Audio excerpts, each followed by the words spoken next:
Hello and welcome to Legend of the Elements, Tales of Central City. We're here for our second session of the Legend of the Element game that we're running on the Gauntlet Hangouts. We have a new player joining us tonight. Tejas, if you'd like to say hello. Yeah, I can unmute. Hello. Hello. So you're joining us for the first session tonight. So before we get started, we're just going to go through some basics with your character. You have some background questions, as I understand. Is that right? Yes, indeed. Okay.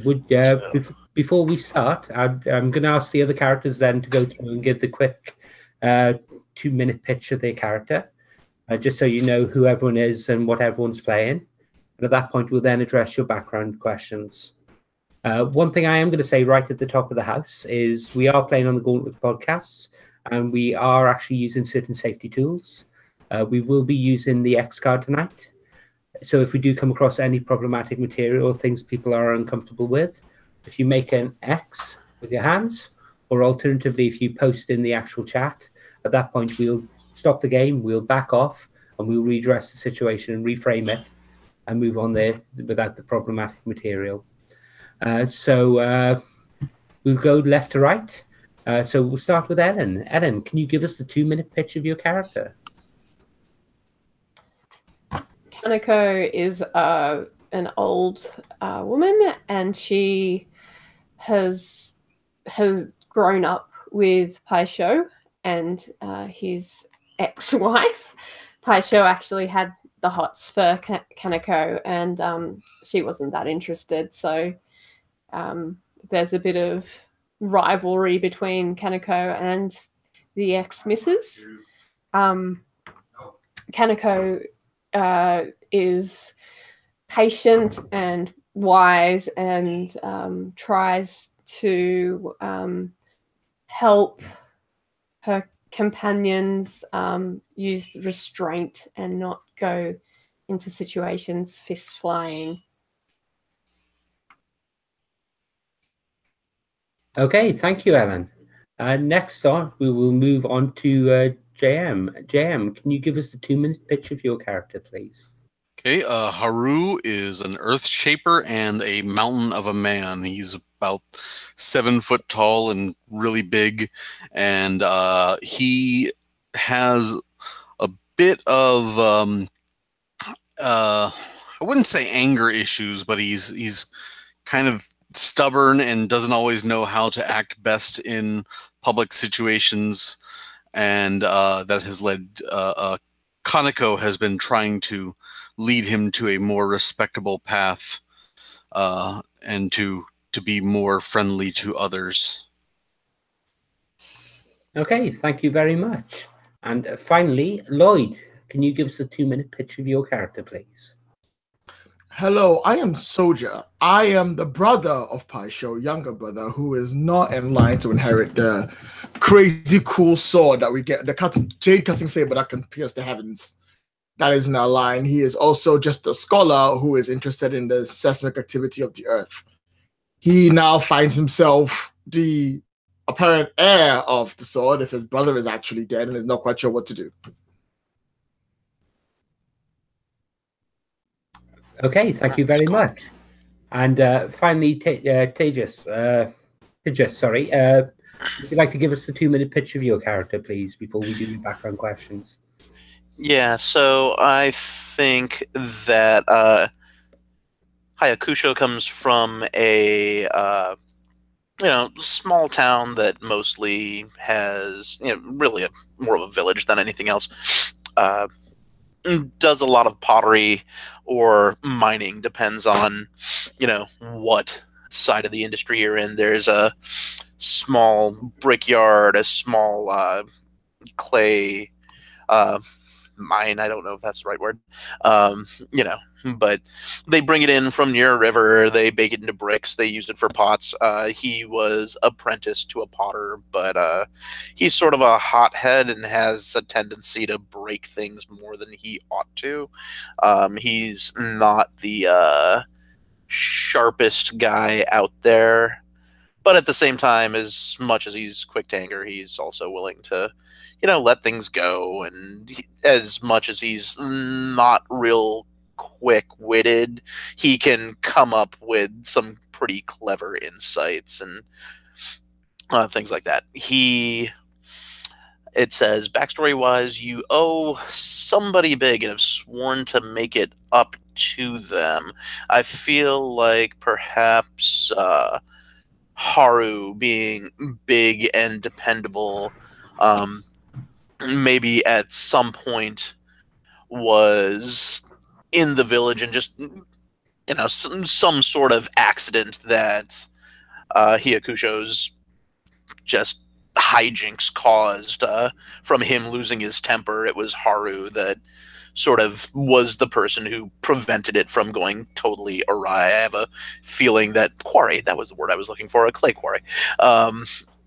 In the clay quarry, maybe I caused some sort of collapse, and Haru was the one who was able to, prevent that from, injuring somebody or several somebodies. So I owe him because it wasn't my intention and I had been out of control. So, and I think because of that, I do respect him for what he's done.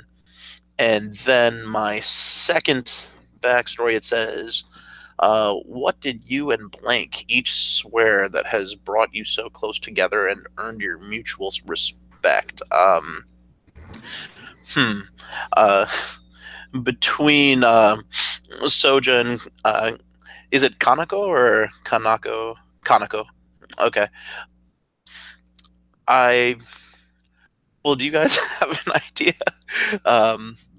It says that I and you each swear that has brought you close together.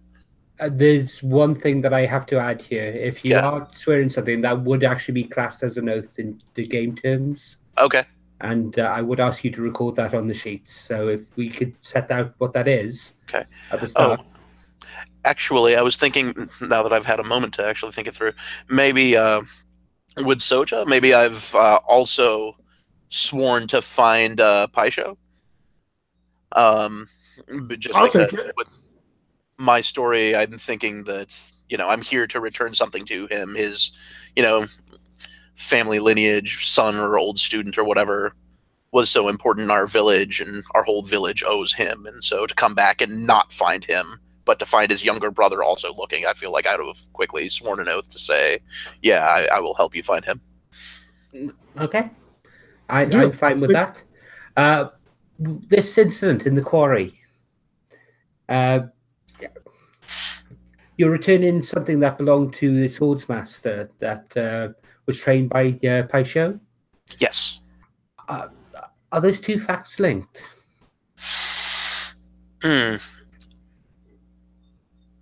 I guess they could be. I think maybe my kind of temper tantrum in the quarry was the day that I found that I was not fit to be a student.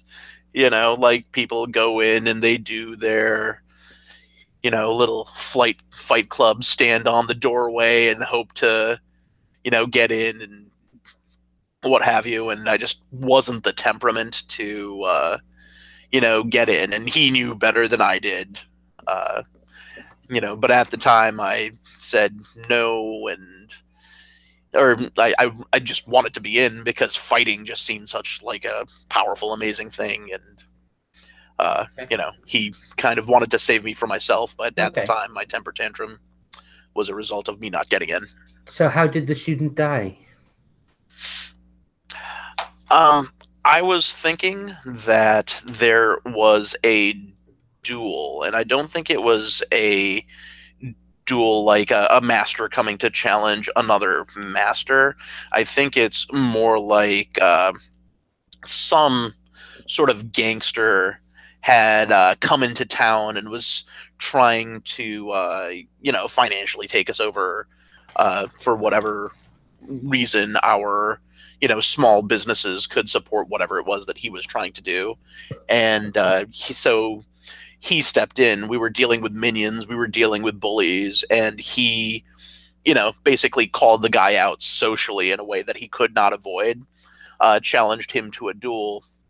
And I'm thinking that he, handily, handed this guy his butt. But of course, this dishonest gangster had like a poison knife in his boot, and after the duel was over, kind of did his retributive sort of strike with it. And, he laughed it off and kind of said, "You may have embarrassed me and driven me away, but I've ended you." And with that, the threat to the village was gone, but it was a week in watching him sort of slowly dwindle from the effects of this poison. Okay. And, okay, brilliant. So thank you very much. We're going to start the game now. So I'll do a brief recap of where we ended the game. You're on all three of the previous characters are on the step of the Fallen Star Dojo. Sorry, the 7-star dojo. Its burnt remains littered around amongst the tall buildings that stand next to it.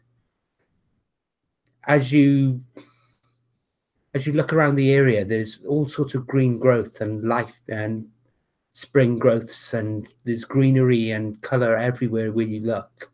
There's grass growing from the actual pavement stones itself. You can see small trees and twigs growing on the street. In fact, this entire district, everywhere you look around, there's new life. Ellen, Kaneko, you get a real distinct feeling in the air, a feeling that infuses your body. It's almost as if you feel young again.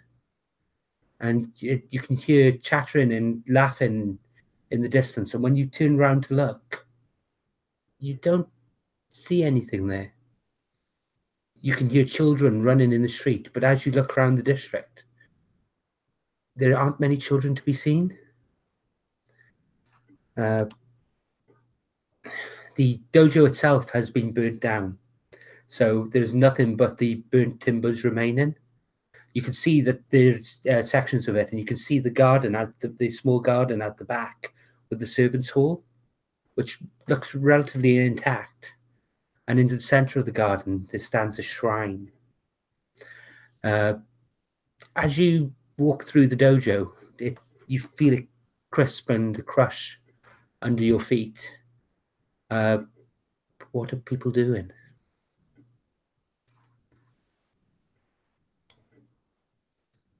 So I am looking around.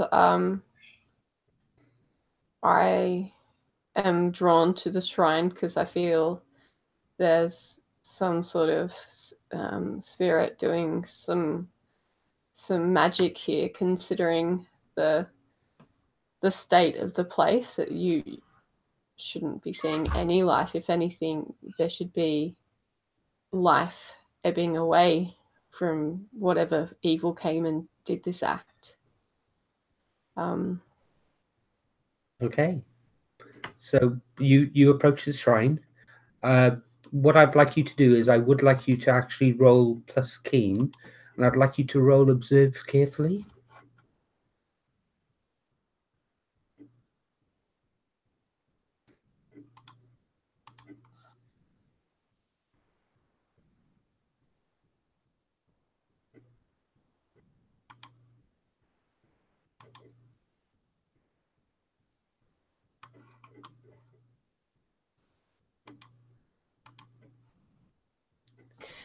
Nine. 9. Okay. Yeah. So on a 9 on observe carefully, you get the following effect. On a 9, you may ask one question. After you hear the answer, you can add a tag or environment tag to describing the situation. So the questions you can ask is, what do I need to be at an advantage here? What here is not as it appears to be? What is about to happen? What should I be watching for? And who is in control here? Who is in control here? Okay. You reach out to touch the shrine, and as it opens, you can see that the inside is covered with human-sized porcelain masks. Several lie on the base of the shrine itself and look to be cracked and shattered. And you look around and you look at the actual faces themselves. As you look into each of those eyes, you get a quick glimpse of something that was once living and now has fled. You look up and look around the yard, and you can see faint figures moving. Only you can see them. They all appear to be dressed in long flowing robes, and each of them carries a sword at their side. You see them walk around, they stop and take tea with each other. They are sitting around a table playing Go. They wander through the world and appear to be living lives that are not touched by the world. All of them are in student robes. Yeah, okay, cool. That's what I was about to ask. Would you like to add an environment tag or a tag to a specific person? I'd like to add an environment tag. Can we just make it up, or does it come from a list? No, you just make it up based on what I've described. Haunted. I thought that's what you were going to be adding. Okay. So you see figures standing there, they're playing, and several of them are actually sat down in reverential positions, and they look to be in the middle of a lesson of sort. They all sit facing the shrine itself. In fact, facing beyond the shrine to where there's a small little dais built, where the master would normally sit and give his lessons. There is no one there, yet they seem to be taking lessons still.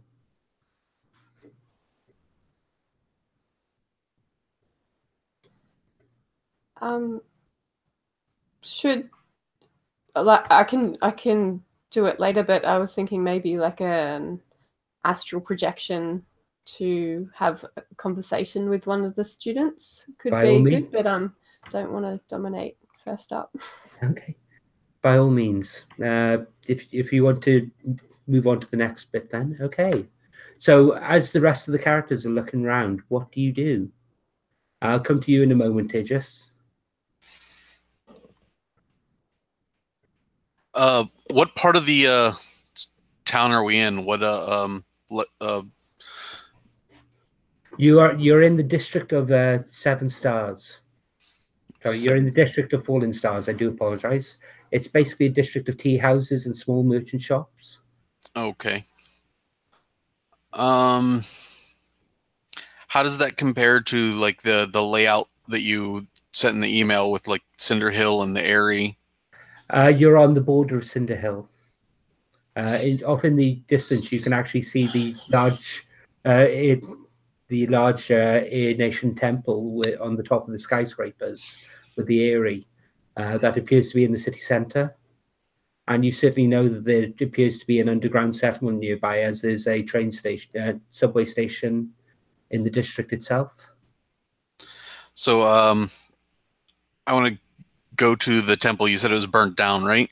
That's right, yes. So I'm just going to kind of like look at the temple and kind of just touches it, rubs his fingers, and he kind of looks at Cinder Hill, those fire shapers. Okay.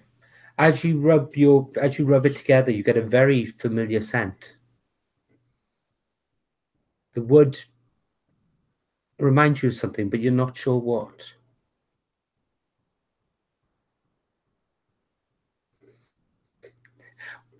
Not quite burnt cabbages, but still. It's just on the tip of your tongue, but you're not sure what it is. It's like there's this memory.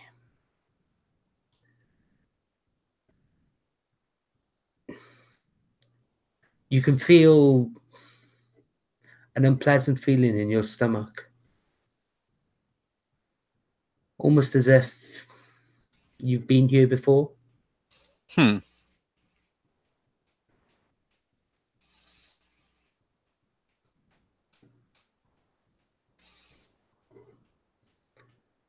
And Soldier, what are you doing?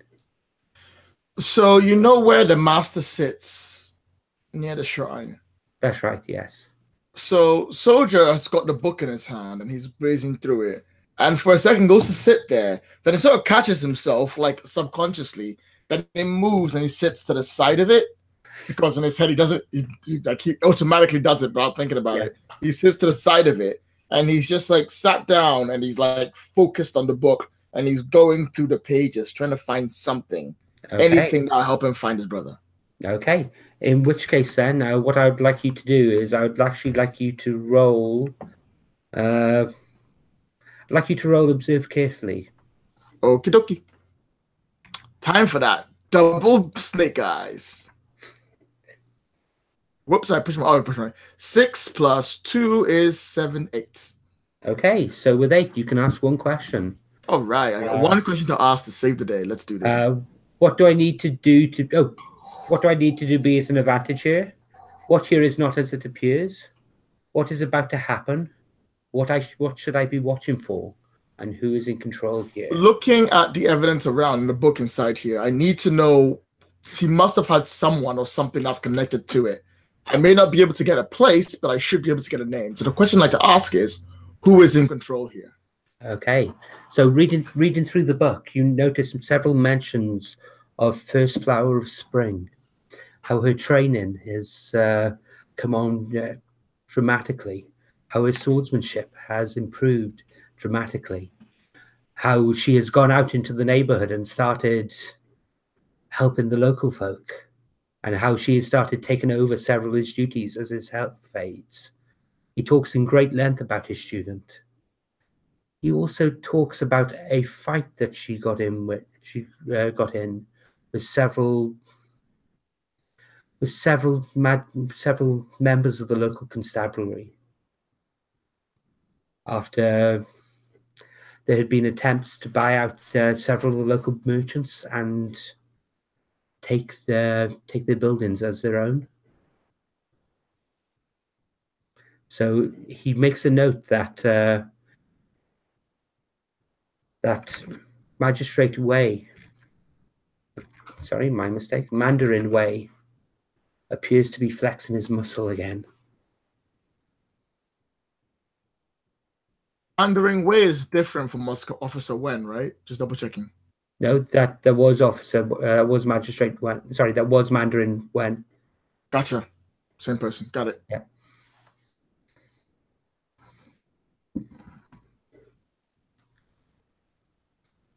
All right, so I finished reading this and I sort of close it. I'm looking around and I sort of like realize where I am, and I sort of get up and I dust myself off and I sort of move away from the shrine if I possibly could to go stand somewhere. I'll sort of look around for Haru and I'll head out towards see him.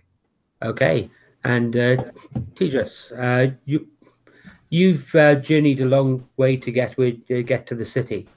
When you've arrived at the city, you found that the actual shrine itself had been the dojo you'd come to had been burnt down and was abandoned. With nowhere to stay in the city, you've basically found the servants' quarters and had set yourself up to stay overnight there, so you could return the mask in the morning at sunrise, as is tradition, with the correct ceremonies, and then head home. As you're going about getting your bed ready for the night, you can hear noises out in the courtyard. Okay, so I think the first thing I do is I'm used to, the paper doors and things like that, but I go up and realize I have to actually like open a door. So I try to crack the shutters, peek outside, see what's out there. I mean, I'm still kind of a little leery of the city. I don't want to step out. Can I see just peeping through the window, or do I actually need to go outside?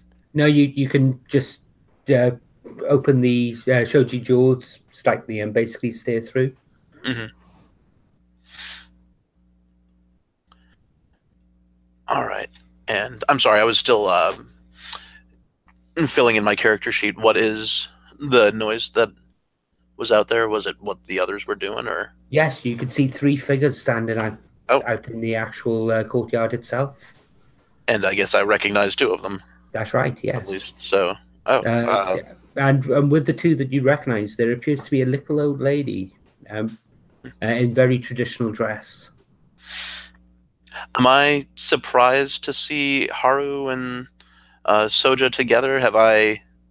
Do I know that they knew each other, or is it only Soja that I've met since coming?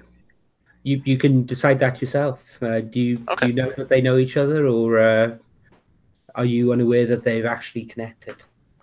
I kind of like the idea that I came in and coincidence piles on coincidence. So I'll pull open the door and say, Master Soja, have you heard anything of Master Paisho? And then I'll, all of a sudden realize that, Haru is here, and I'll blink at him a little bit and say, Mr. Haru, is that you? What are you doing here?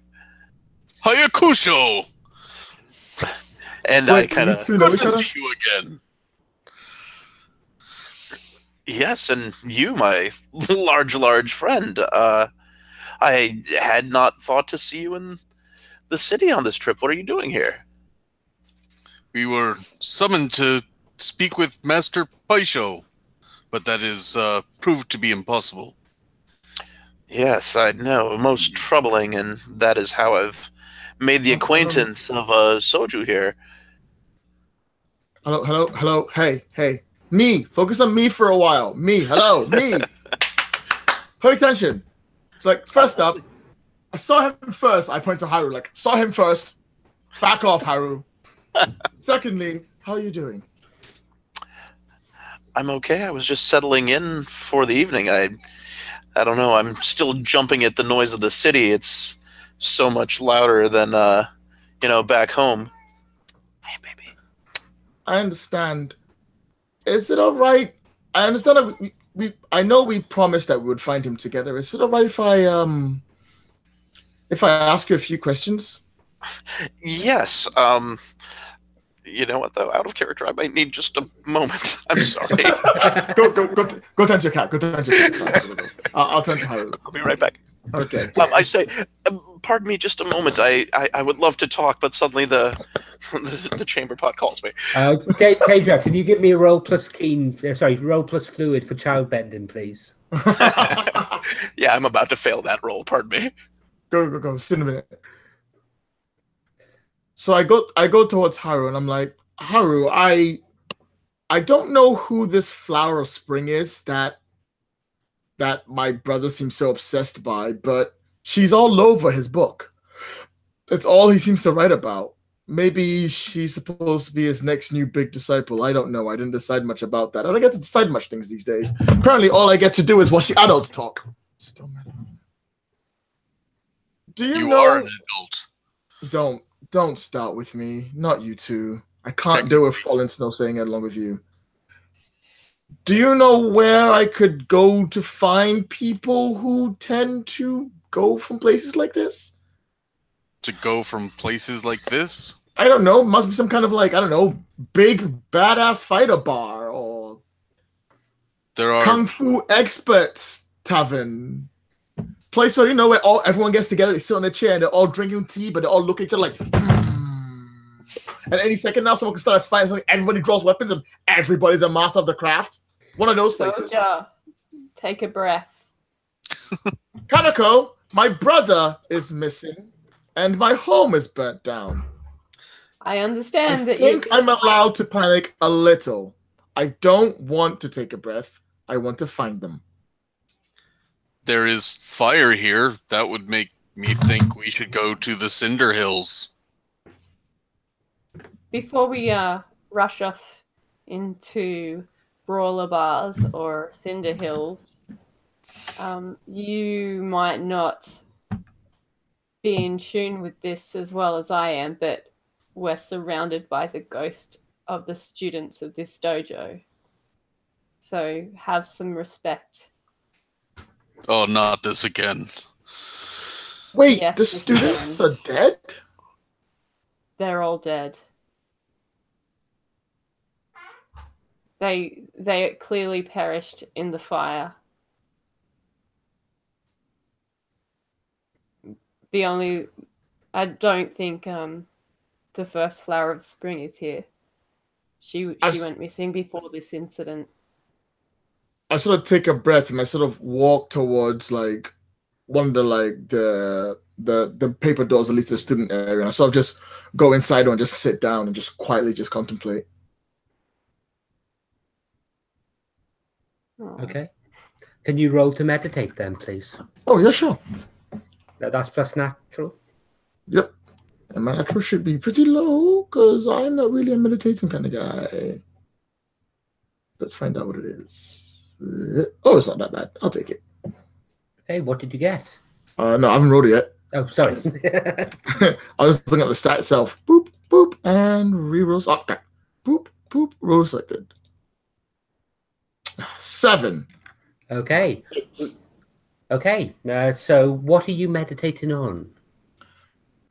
Someone has really gone through a lot of trouble to just destroy my home. I don't understand why they would do this or why they would go so fast to kill everyone here. And I'm sort of, my brain is sort of like on it, and I'm just constantly, it's pounding my head, and I'm trying to figure out why. Why would the place be on fire? Why is the house, why was the house burning? Why is everyone dead? Why? What's going on? Not the who, but the why. Okay. So you think about what is held in this place. There's certain things that your brother's dojo was famous for. His embracing of the common people and actually living a life. He wasn't a stoic. He was very much someone who would get out and be amongst the people, enjoy good wine. He would live his life to the fullest. He was well known for his skill at artistry, at actually crafting the porcelain masks that he would give his students, and actually he and his students would wear them into battle. And he was well known for his sword. The stories you've heard recently as well is that he fought a great spirit in this district recently, and that he slew the spirit. Wasn't that like 5 years ago, though, or something similar like that? No, it was only around about... sorry, I've got to do the maths now myself. Sorry, you are right. Yes, 5 years ago. He slew a great spirit in the area. And he actually managed to kill the spirit.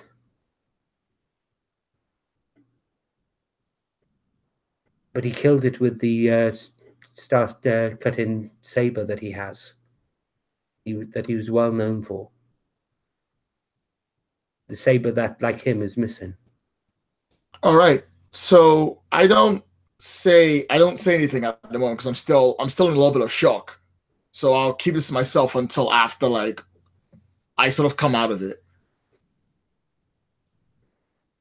Okay.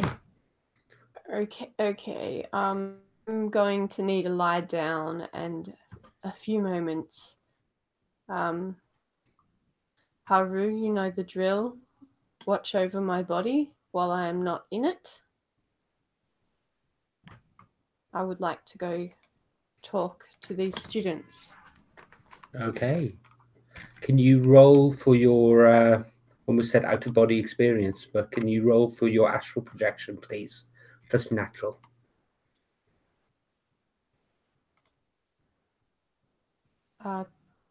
Ooh, cool. Yeah, 10. Okay. Sorry, 12. Okay. You exit your body and step out into the world. As you exit your body, you notice that the ghostly students stop and turn to look at you as you step within. You notice one or two of them actually reach for their swords. Halt! Who goes there? You hear a spirit that was down taking a lesson stand up, and it's a towering colossus of a man. He looks to be at least 7.5 foot tall, but he's tall, thin tall. He's not tall. He's not big, bulking big. He's like a whippet, like a stick. Yeah. Students of the 7-Star Dojo, I am Kanako. I am a dear friend to Paisho. Ha! You know our Master Pai show then. Yes, yes, I do. Are you aware of the tragedy that has befallen your dojo? We do not hear the murmur of praise that we once did, but the dojo stands. Just look behind you.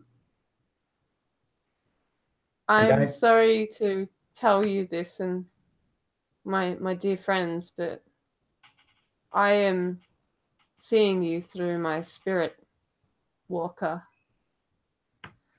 through my spirit walker form. You are no longer of the mortal world. Oh, this we know. We have passed along well beyond the time. Each of us has done great deeds and have earned our place here. We merely wait for our master now to join us. Would you like some tea? It is most good. And he sits down and raises his hands, and one of the students comes over and brings a little teapot and puts down 3 cups. Kanako gratefully accepts the tea and sits down. Do you know who burnt down your dojo? You say our dojo has been burnt, but if you look, it is still intact. Come, let us walk inside. I can show you some of the great exhibits that we have and the great scrolls of our master's knowledge. He pours you some tea, and as soon as he's poured it, he picks it up and stands up. Come on. No, just listen to me. Please sit down. What you are seeing is the strong soul of the dojo. You are not seeing the dojo in its physical form. It was burnt to a crisp, and you and your fellow students all perished within. I'm not lying. Okay. Can you please roll to speak honorably? Which is plus natural.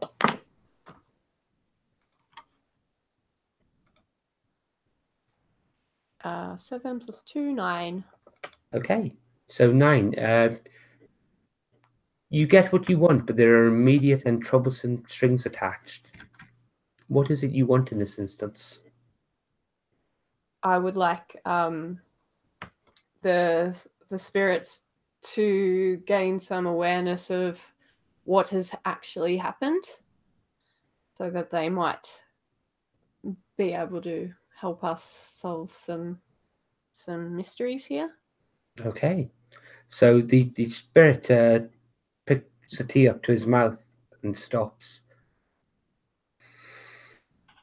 And there's a brief flash, and the room around you changes.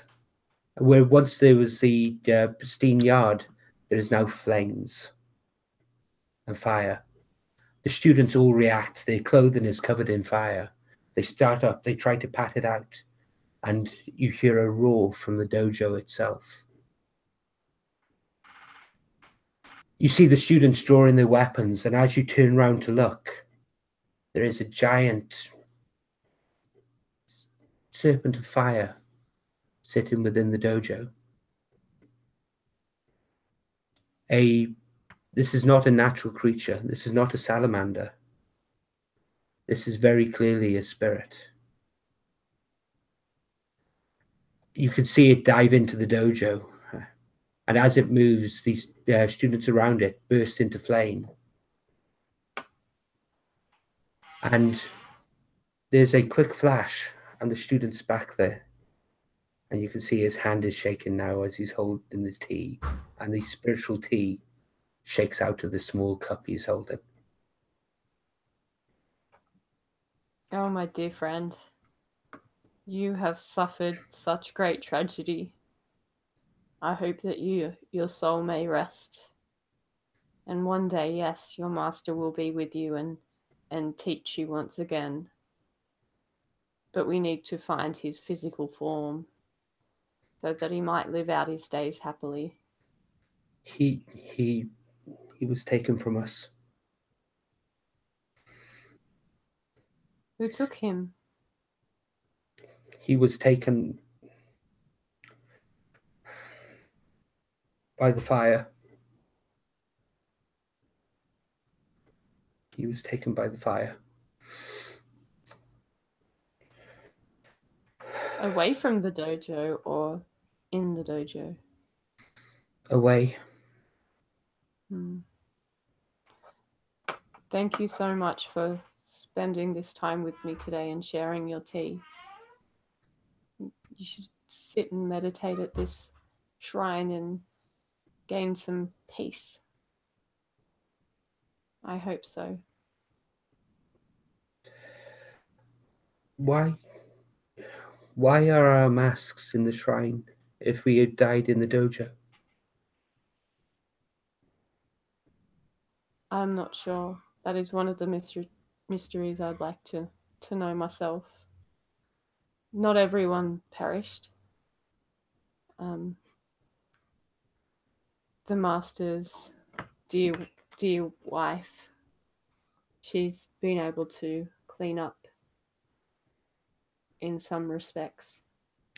And she had no respect for our traditions. Really? For years, she sought only to learn his secrets. She was envious of him. That I believe. Well, I'm not sure who tended to your masks. We will ask some questions and hopefully we will be able to give respects that are deserved.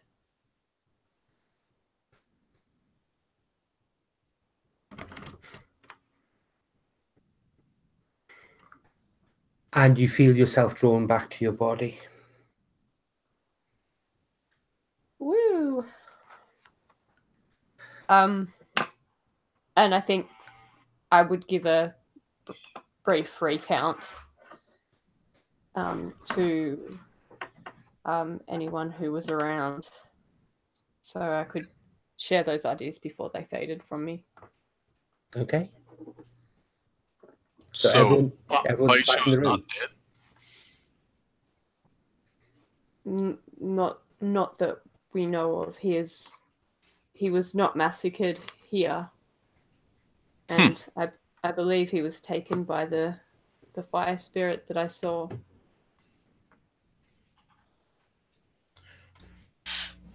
So I'm dragging out at this point a blackboard from one room, slightly charged, like dragging it out quietly out into the courtyard. Okay. Those when someone's gonna react. Okay, good. So I stop and I'm like, all right, let's start from the top and work to this logically. There are 3 points where things seem to be the most important. One, and I draw on a board, the great spirit slaying of Pai Sho 5 years ago when he slayed a spirit with his lovely wife, whom we all hate. The burning of the village itself, what's called the dojo itself right here, and our arrival. These are the 3 major points that I can see from here. Now, our arrival was done by our dearly, wonderfully, incredibly wonderful person, Master Fallen Slow, whom we all hate and loathe. So she isn't a murderer, neither is she the burner. Because why would she call us here if that's what she wanted? The dojo burning down is still a mystery to me. But at the same time, you said the masks are all together and back in the building. So someone must have survived it. Most likely his favorite student, Flower Spring, who must be around somewhere. Whether I'm hiding or not, I don't know. But if someone's trying to kill everyone here, it might just do with that. Why is everyone trying to kill everyone here? Great spirit slaying of 5 years ago. A spirit blew up the house. 5 years ago, Paisho slayed a spirit. Those two things must be related some way. Are they summoning the spirits? What was that? I missed that bit, by the way. Who is summoning the spirits? And are you okay, Haru? No. I'm trying to work this out, all right? This is what I do. I'm trying to be calm and think of it logically. I would say fire shapers. That seems pretty straightforward to me. That also makes perfect sense, but I think it still has something to do with what happened 5 years ago. So we have two ways about this. We can look into what happened 5 years ago, and while doing that, we can go beat up the Cinder Hills. Before we go beating anyone else up, our new friend, well, my new friend, hello, Hayakusho, what do you make of this situation? I mean, I've newly just arrived, but if somebody is, done this, I just presumed it was an accident and that he was missing. But if this was deliberate arson, then obviously these people must, be paid back for their actions. We must, find them and hunt them down. I mean, I don't know how to bring them to justice here. That there's maybe guards or somebody to, notify. But I mean, they can't just, get away with it. Master Paisho was so important. Which is why I'd like to circle Flower of Spring. Circle, circle, circle. Find her. All our problems will be solved. Hayakusho, the mask that you're returning, I don't believe it's a coincidence that your master was also slain. You think that they're connected? They would have happened on the same day. And dum dum dum, like I kind of have like the big buggy eyes all of a sudden as I realize that, and say, "Yes, you're right, absolutely." What does that mean? Someone is killing off all the students of Master Paisho. So, who would want that though? Who benefits from that? Certainly, Master Paisho had no enemies, well, except for the dead one. I point to the board. I mean, do we know anyone who worships this great spirit anymore? Is that a thing that happens in the city? We don't know anyone who does, but I know someone who could possibly tell us more. And I start pointing towards Flower Spring again. like. Okay, and as you're pointing towards the name First Flower of Spring, there's a rumble goes through the ground. No one does earthquakes. We had one earlier the other day. Something about, I swear, what's up with that? Hang on. At that point, I'd like to make a materials roll. Yep, by all means. We should have done that at the head of it, but by all means, do it now. Yay. Boop. And the first dice and roll. And 5. That's better. So naturally, I'm like, "Ooh, another rumble," and I completely get distracted. And I run inside and I grab my equipment, and I'm like, getting the the fault meter and everything else. And I'm stabbing the ground and I'm trying to get readings. I think my eyes look sort of sideways at this flurry of action. I kind of look at Haru and I say, "Is it like this a lot?" All the time.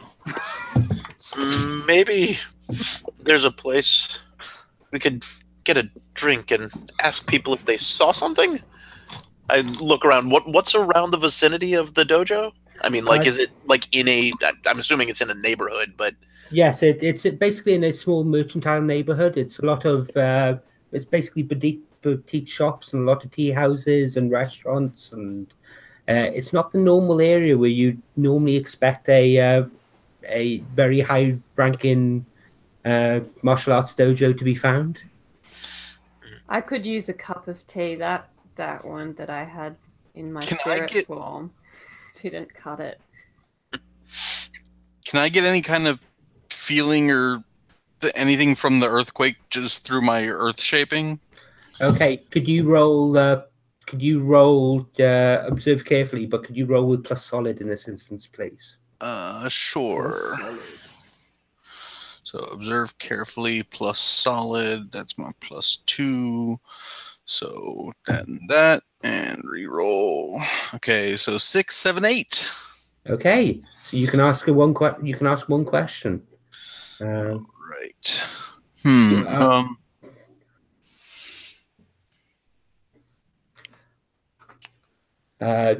What is about to happen? Okay. Normally, after there's been an earthquake, a natural earthquake, you normally expect there to be aftershocks. But as you reach out, you don't feel any sort of potential there. There'd normally be stored up energy in the earth itself that you could feel, and there just isn't that energy there. There's nothing coming. Your machines will be useless. What are you talking about? Say I'm stabbing to the ground. They're gonna meet her like desperately trying to get the reading. Like, of course there'll be. There's always aftershocks. Come on, don't be silly. It was fake. It's not natural coming. Well, one thing worked today. I sort of look at it and I'm like, all right, hold up. The murder of my brother aside, why am I not getting any readings? Okay, Soja, you did actually get your system set up to actually read independently. So you basically have it recording. So you did actually get some readings from it. So if you'd like to roll observe carefully. Yeah. Or alternatively, if you'd like to spend one material, you can just ask one question from that without rolling. I would, but I already rolled, so just stick on a road. Otherwise, I'd have been like, I'll do that. Okay. On the plus side, I did roll a 12, so I can't complain. Okay. All right. So in that case, what here is not what it appears to be? Okay, that earthquake wasn't natural. I look at Harry like, wait, Harry, I think you're right. This can't, no, these numbers don't make any sense. This isn't something that happens normally. The earth doesn't move that way, at least not with us, unlike you, big guy. That's what I said. What should I be watching out for? Okay. The earthquake came very, very suddenly. It was like a single shock, a jolt. You think that if this happens again, it can come on very, very suddenly again, but you get the feeling that there's something underground that has caused this. What do I need to do to be at an advantage here? Keep in mind, I have an Earthshaper next to me. Yes. Have an Earthshaper in it. No. That is not what I wanted as an answer. No, that's not the answer I'm giving you either. You need to look for things that something is causing that isn't natural. Even with Earthshaping, if they were to cause that sort of earthquake itself, they would have knock-on effects, which you're just not seeing. It'd have basically areas would be compressed, areas would be under stress and tension, and you're just not seeing that. So it's something just beyond the physical here that's actually causing this. What do you mean beyond the physical? It is something beyond the physical sciences. Ah. So I look at all this stuff in front of my hand. I'm like, all right, this is weird. All right, this is not normal. This is not natural. Even for you, big guy, this is not natural. This is weird. Let's go have some tea. Can I have some tea? I'd like some tea. It's been a long day. It seems like things like this, it's best to relax. I mean, when things happen, the whole earth is shaking. I wish it was almost like string. You could simply follow it back. But, I mean, who can sense what's happening in the earth? I don't know. I mean, you can't look at the ground and see where these tremors start. And then there's this hesitant pause, and my eyes kind of move sideways to Haru. I tried.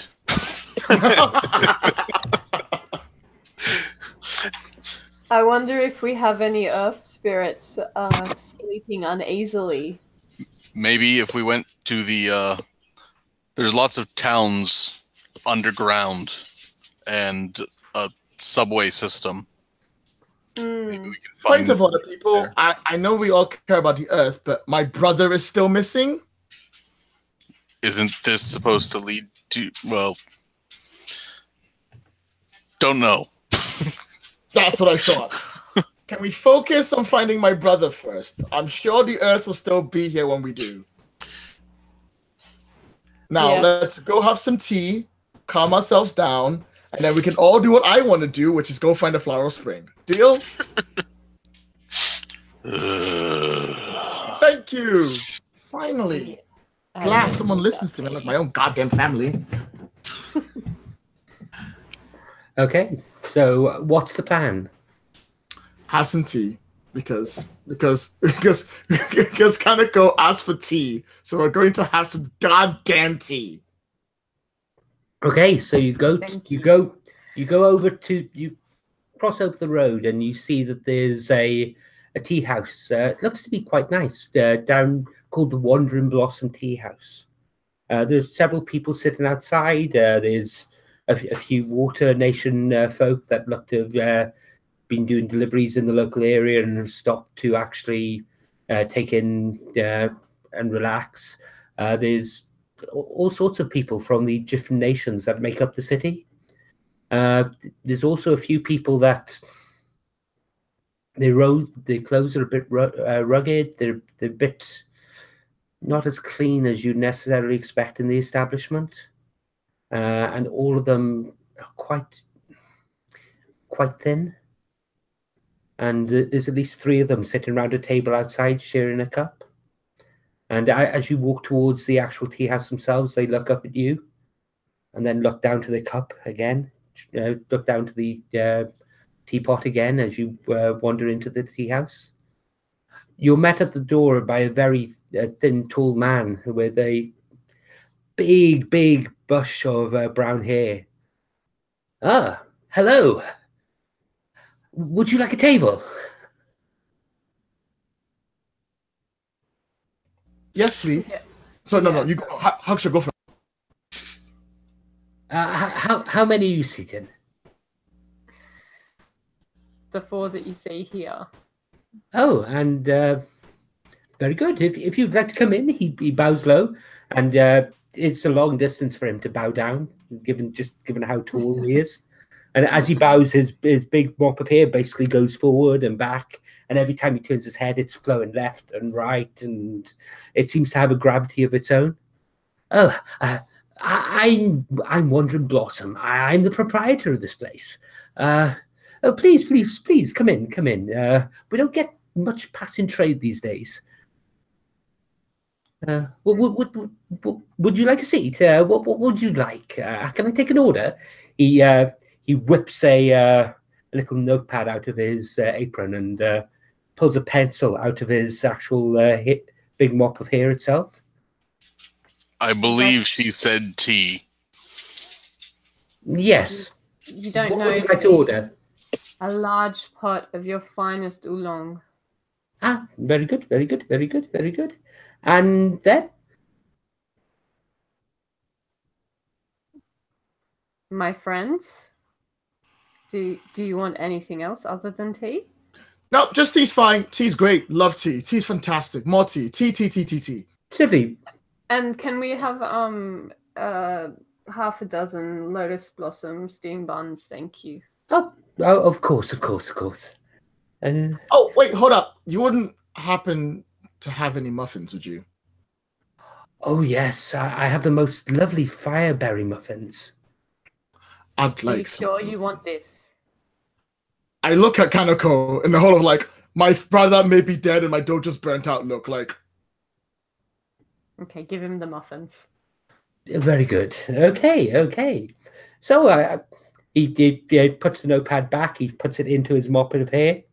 He also takes the pencil and inserts it into the great big mop of hair.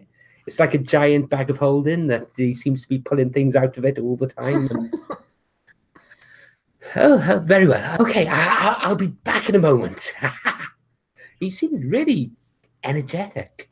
As he moves around, he's moving with his whole body, which for someone who runs a tea house is strange, because you'd imagine when they're moving with the trays of tea, they would try to keep as still as possible. He doesn't seem to drop any, though. So he comes back, he puts it down, he lays it all out, and there you go. Enjoy. Can I just ask a question, by the way? Go on. I saw you cross the road from the dojo. Do you have dealings with Master Paisho? We're actually here to ask some questions. Oh, what sort of questions? Well, what do you know?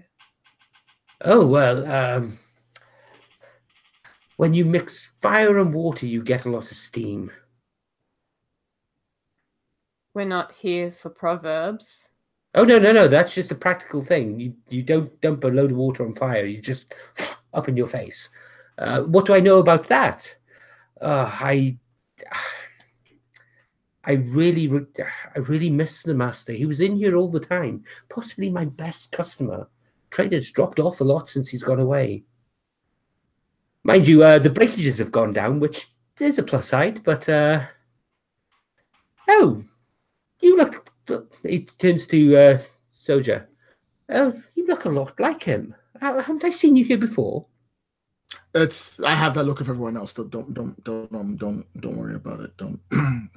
Oh, last time I saw you, you were. You were just knee high. He puts his hand out, then realizes he's, of course, being taller than everyone else. He needs to drop it down a little bit more. And you used to love my muffins. Yes, I still do. Oh well, yeah, have them. They're on the house. Oh really? Yes. Oh, I was going to throw them out anyway. Not going to complain. Well, thank you very much, Rosalind Blossom. I wasn't expecting hospitality. Oh, no, my brother. Don't. I'm an old friend of the family. Actually, I've got a private room at the back. Would you prefer that?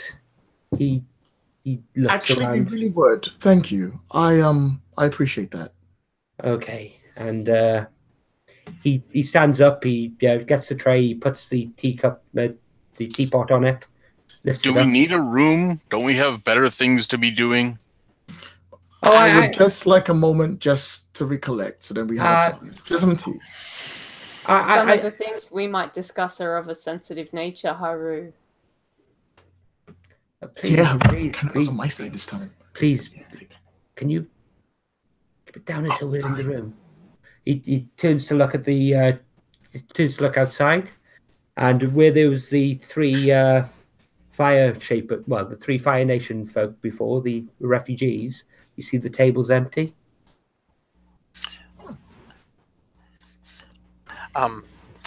Being so familiar with the city and all, I mean, you seem like you're looking around, seem rather nervous. Is there something that you feel the need to tell us with more privacy? And I say this as we're walking to the back.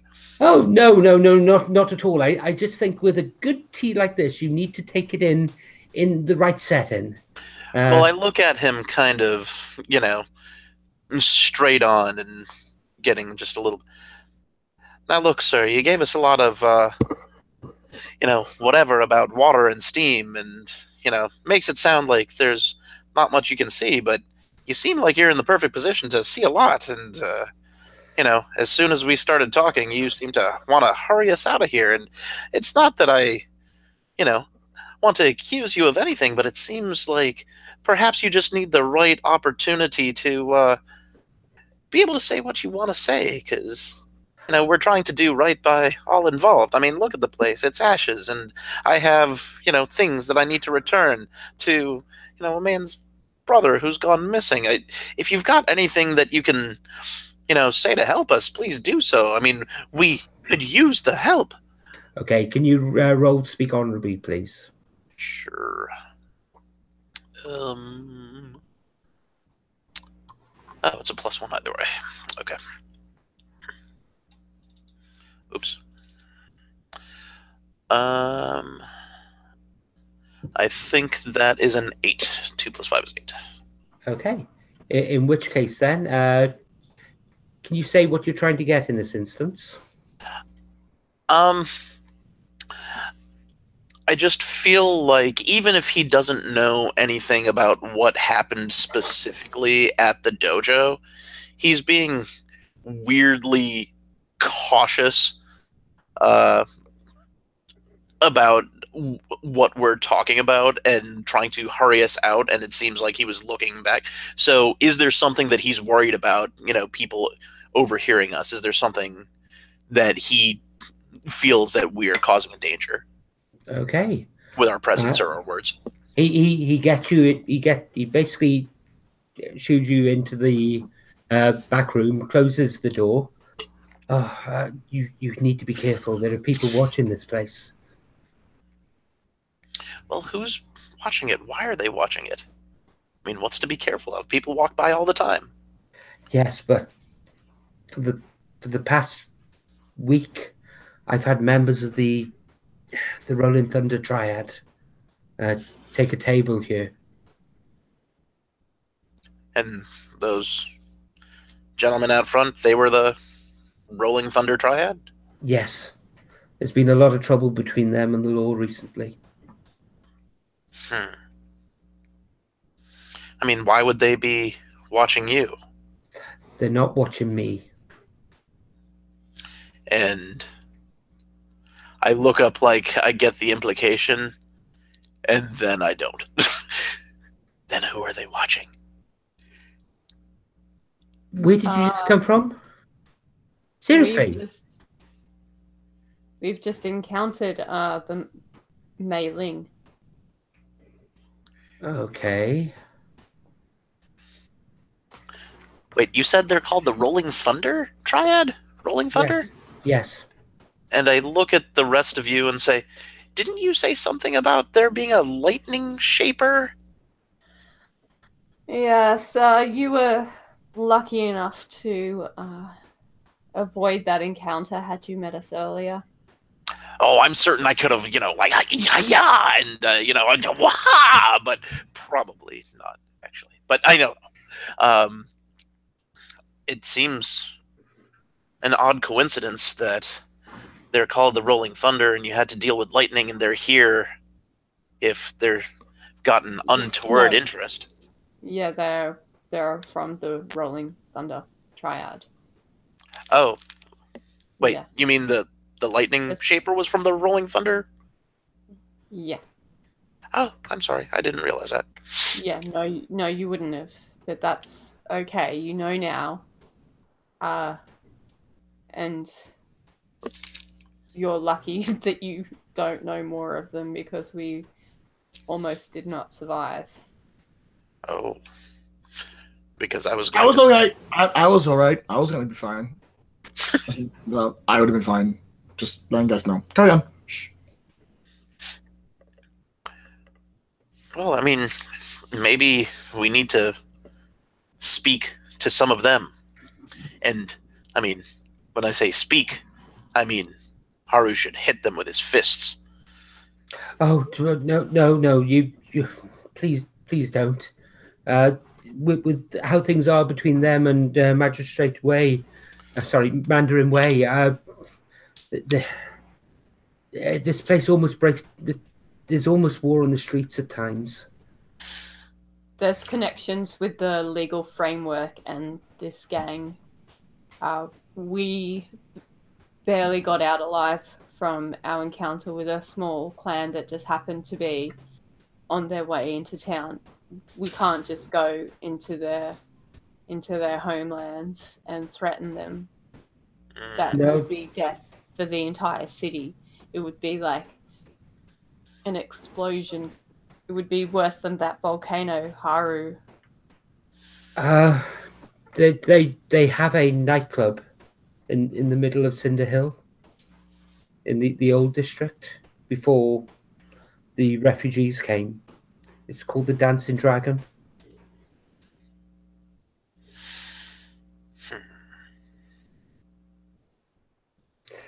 And at this point, you hear a car pull up outside and turn its engine off.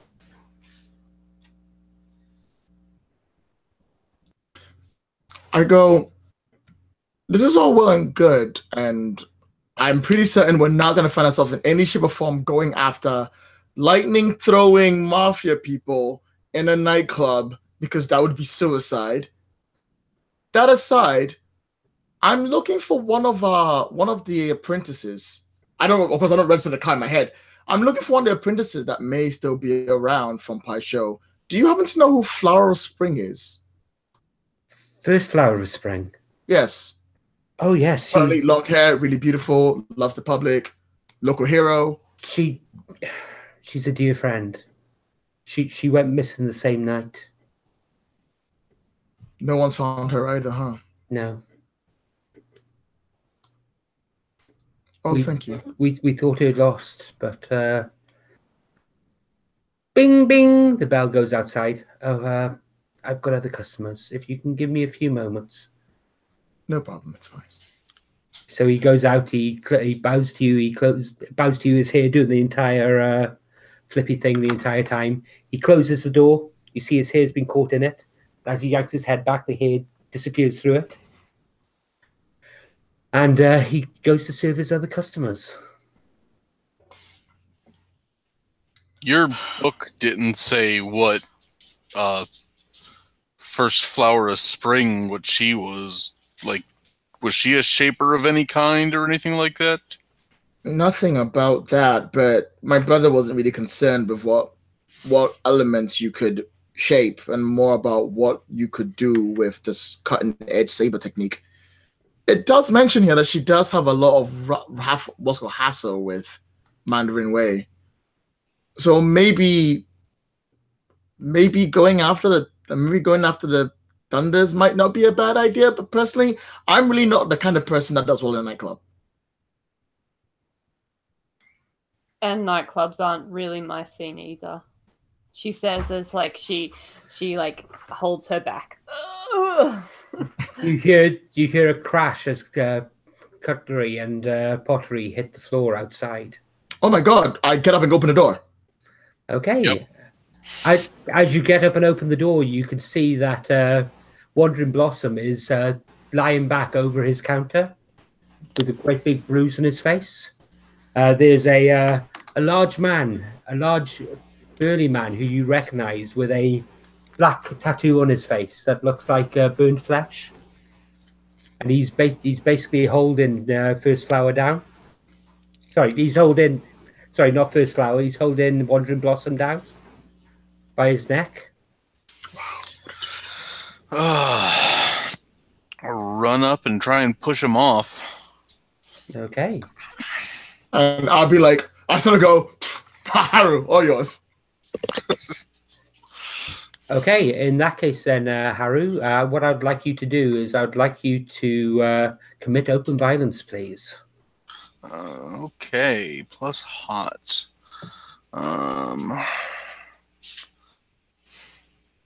Because I can never remember what my stats are.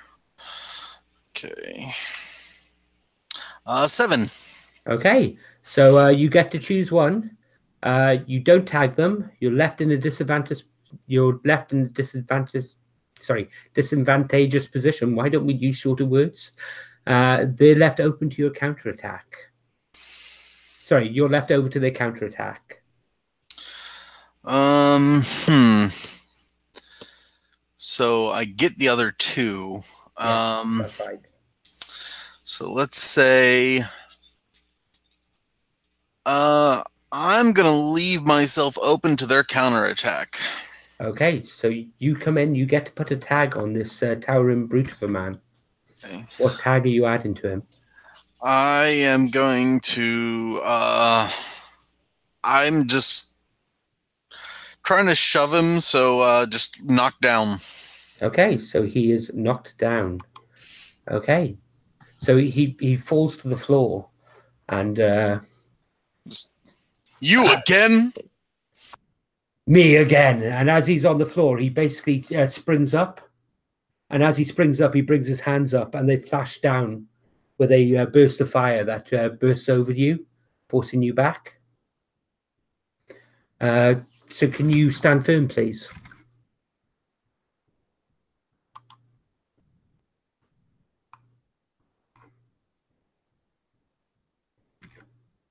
You're muted, unfortunately. That'll be an 8. Okay, so for stand firm, stand fast, I will offer you a tough choice. Hard bargain or dangerous outcome. Okay, so as he drops the fire at you to drive you back, you can either stand and take it yourself, or if you move out of the way or redirect it, it will affect one of the other party members, and they will gain a tag. Oh, I gotta stand fast and take it myself. Okay. Fine. So as the flame hits you, it knocks you back into the tea room itself. I know that this. Oh, I'm sorry. Go ahead. Sorry. And you're knocked back into the wall of the tea room. The impact seems to drive all the air out of you, and as a result, you are winded. Okay.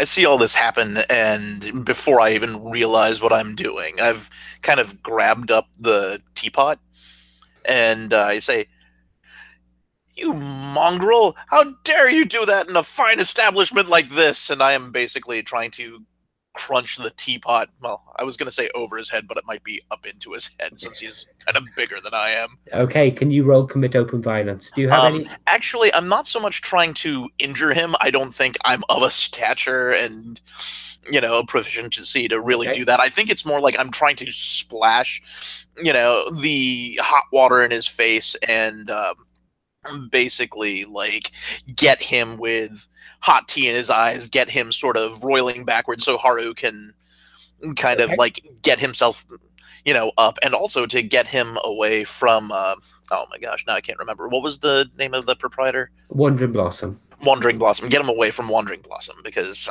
he can't treat people this way. Okay. And this is maybe not the smartest thing for me to do, but act violently. Does the tag you put on someone doesn't have to actually be an injury? Oh, okay. So it can be anything from you can act violently to basically restrain someone, to disarm someone, to do a number of different things like that. So in this instance, you're effectively trying to do something like to blind him or to. So if you score well enough, you get to put a tag on him, and that tag can be anything you want that's appropriate to the narrative. Okay. I guess my thought was to use move with intention, but maybe I don't quite understand the difference between them. But it would have been plus hot either way, so it doesn't matter in terms of the roll. Ooh, and that makes a 13. Okay, so on a 10 plus, you get to tag your target. What tag would you like to add to him? I think I'm gonna go with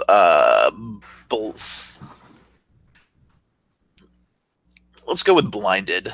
I think I want to be sort of blinded and scalded, but not actually burned, just more the like hot stuff in the face. He's staggering and clearing his eyes. Okay, as you dump the tea over him, the flames that he was summoning around it interact with the water, and the steam comes off, and he starts coughing and spluttering and falls back, covering his eyes. Ah! Damn it! I only came to talk. And the two people standing at the back with him start moving forward. Well, water and fire make steam. That's what he said. And Wandering Blossom goes, yes, that's what I. And then he basically pops up, goes, yes, that's what I. And to see what's going on, and slowly sinks down behind the actual bar itself, without actually finishing the sentence. Kanako has slowly risen and is like slowly walking over, like thump with the cane.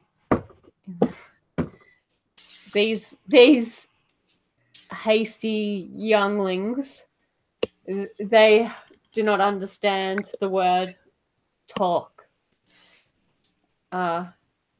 Myself and my sometimes rational scholar friend Soldier, we would like to have words. Would you like to join us in the back room that this kind host has established for us? Who says that? I recognize that voice. My eyes. Yes, I just want to point out that I'm also perfectly okay with them being the living crap out of you. I just want to put that down. It's a perfectly fine option. I'm with her, but also if you get taken out, that's cool. I didn't come here to fight. But this one, he points to where the little bar is. Totally missing where Wandering Blossom is. This one. And he points to just someone randomly sitting at the bar who's... Me? No, him. This one showed us no respect. And has never showed us any respect. That's not part of the discussion that I wish to have with you. That is beside the point. He is running a business. He can freely choose to let in who he wants in his establishment. And with your violent history that we're quite familiar with, I can see why he would be wary. If this is to be a peaceful gathering, then swear us no harm. We will leave here peacefully, and we will not harm you beyond what has already happened. You must swear the same. We swear it. Now, I will swear it. Now, can I have some water for my eyes, please? So Wandering Blossom comes over and he brings a little mug of water over, hands it to him, and he holds it out to him. And obviously, this guy can't see what he's been held out. Please, can I have some water? And Wandering Blossoms. Kanako takes his hand and takes Wandering Blossom's hand and helps them connect. And you must also swear to protect, to not harm our friend here and his establishment. While I'm here this time, I will not harm your friend and his establishment. But what happens in future is his own concern. I fear that we have no control over what happens in the future also. Very well. He pours the water onto his eyes. Then let us go and speak. I hand him the smallest tea towel that's on the countertop. Like something that you might put underneath a cup. You hand him a doily. He wipes his eyes. And as he wipes himself, you can see what you first thought was a tattoo actually appears to be some sort of makeup. And it smudges and blurs. And he puts the doily back down and moves to the back room. Was the tattoo of a particular thing that we would recognize? It looks like burnt flesh. You know Zuko from... Oh, right. It's that so sort it's of thing. fake. Okay. Yeah. So, why are you coming to have discussions with us? My master sends me to ask you to come speak with him. Those were not the words he used, but it is the intention. What words did he use? Get them here. I want to speak with them now. What is the topic of conversation that your master wishes to have? He wishes to know about Master Pai Show. Master Pai Show is a great master. He has trained many and will train many more. What more do you want? What more does he want to know? He wishes to know where Master Pai Show is. He doesn't know himself. What he knows and what he does not know is not for me to ask. All I know is that he wishes to ask you questions. Would we be guaranteed safety? He will offer and accord to you an oath, yes. And will we be safe within your master's realm? He will order no harm come to you. And will his servants obey that order? His servants will not take action against you unless he orders it.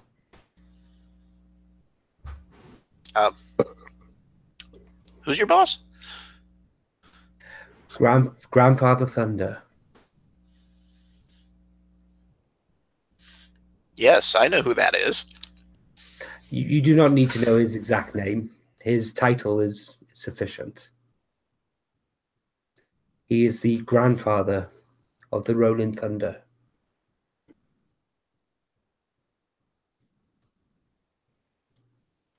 I believe you have met his daughter. I was gonna Really, ask. small girl, really mean, constantly going about how we don't know who she is. Eating all the muffins. Attacked Especially us. the muffins. Tortured a kid. Wait, That- what? Mei-Ling? Yeah, long stories. Best not to think about it. That Mei-Ling? Thunder? Yes. Oh, we're old friends. Yeah, would love to go along and get killed. Who's down for that? I'm down for that. You down for that? I'm down for that. I'm not down for that. I'm down for that. I will go in there with just my old bones and my strong cane, and you can wait for me if you will.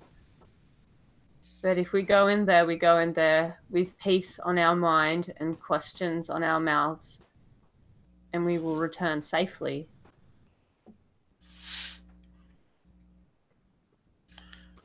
I just want to point out this lady that tried to kill us when we just made a little bit of noise on the train.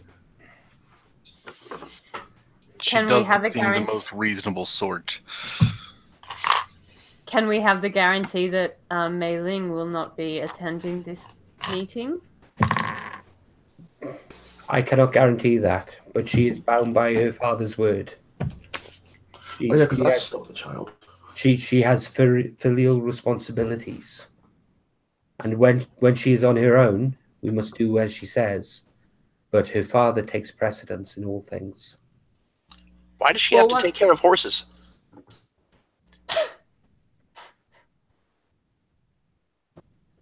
Sorry, did I use the wrong word? No, I'm an idiot. No, we all turn towards.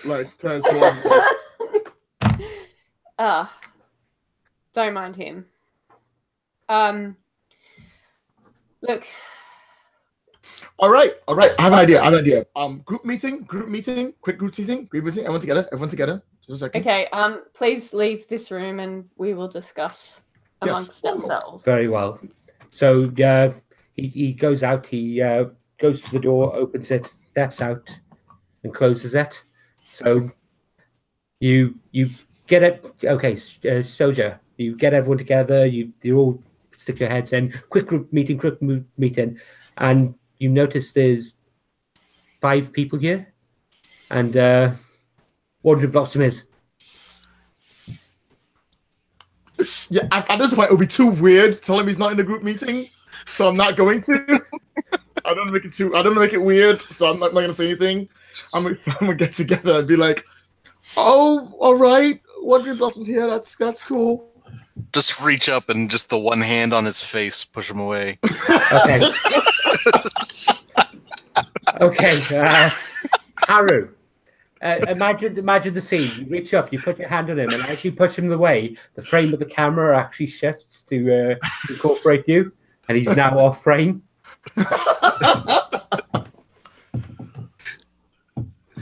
All right. I know this sounds crazy, but our best lead, if we're going to find a person that doesn't want to be found, aka First Flower of Spring, is it not best to ask the person who's in charge of making sure people aren't be found? I mean, if there's anyone in the town who's going to know where people who should be missing should be, it's going to be the guy who runs the town in the underground. But he wants to know where he is. Yes, but he might have some clues that we don't have. We only just got here. I say Kanako's right. I say we give it a shot. Sure. I Really? don't trust them. Well, we can't split up because that would be crazy. And also, this episode only has 50 more minutes left. We can't do that. So we've got to at least go together. However, we probably should agree to go together because this might get us all killed. It does get us closer to Cinder Hill, finally. So, yes. And we can do the nightclub right afterwards, so everybody will be happy. Hey, maybe he's even at the nightclub. Even cooler. Probably If is. we're on the right track to find him, then I'm with you. All right. I guess we're all in agreement. Kanako, you're in charge. Congratulations. Go do that old lady thing. Yeah. So you guys, you gotta keep it calm. Like no rushing in, no punching walls. Kanako, they are literally the mafia. The mafia expect respect, and if you do not come in showing respect, then they will see to it that you're not given respect. One of your members literally said, I am going to kill you and throw your entrails off this train. Yes. Yes, that's true. But she did it so respectfully. Kanako is like shaking her head. Details. Okay, come on, kids. We've got a meeting to go to. Okay, so As we walk out, I do say, like, I don't understand what any of this has to do with horses. And then the scene ends. Okay, so what we'll do is we'll have a few minutes break here if people want to go and use the toilet and get drinks and the like, and we'll then pick it up in a few moments. So should we call 10 past the hour? Okay.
Hey, sorry, I didn't mean to totally throw you for a loop with that.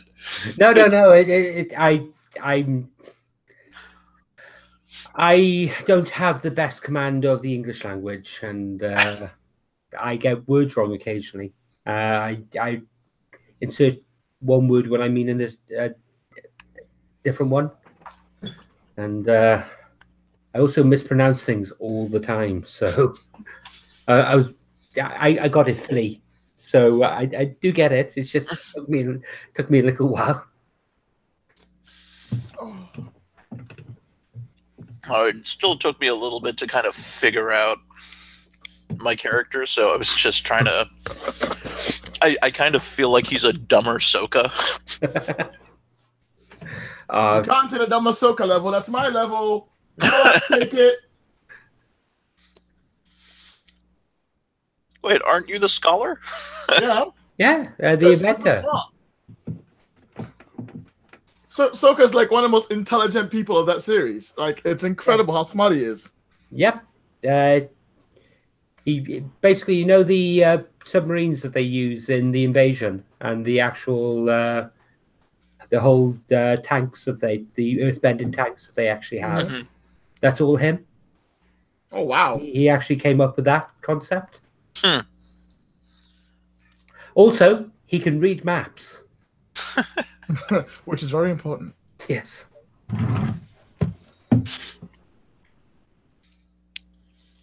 But By the way, you didn't know you said 10 past, right? So you've actually arrived 5 minutes early.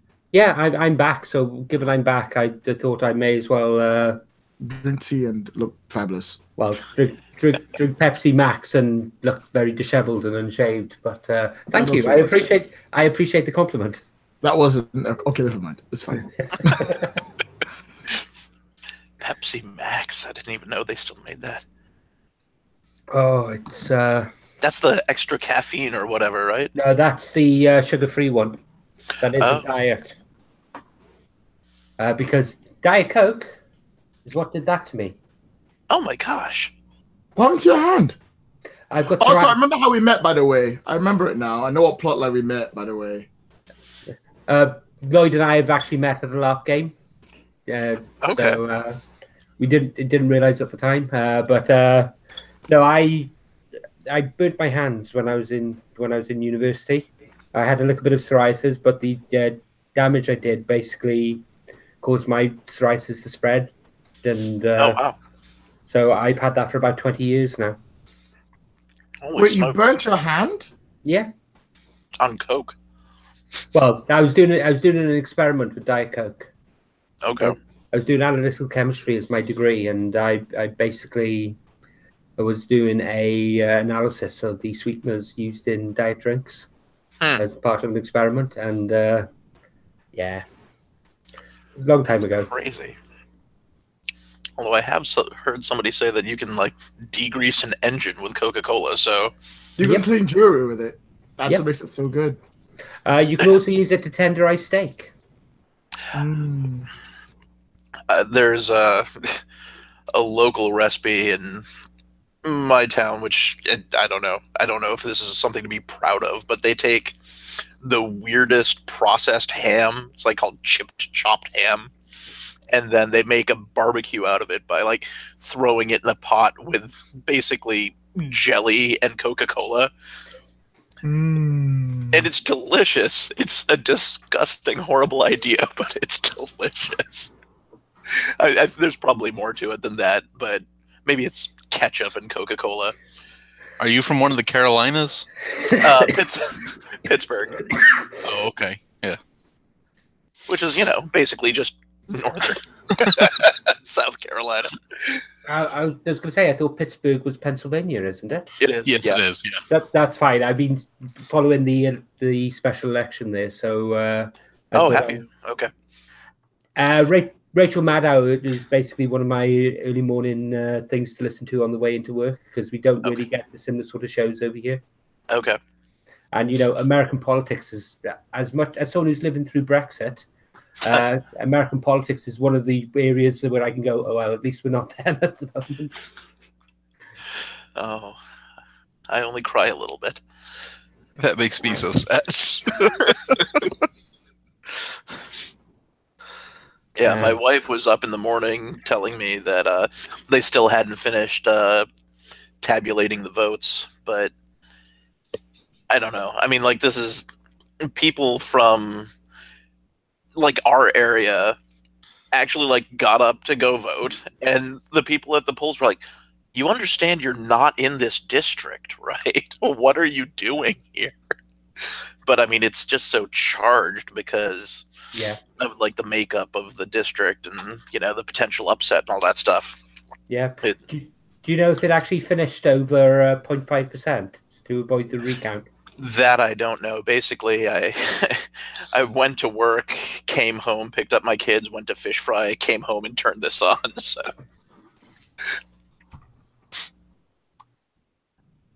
Last I saw it was 49.8 versus 49.6. Okay, so it's still a big swing. So let's see. Yeah. And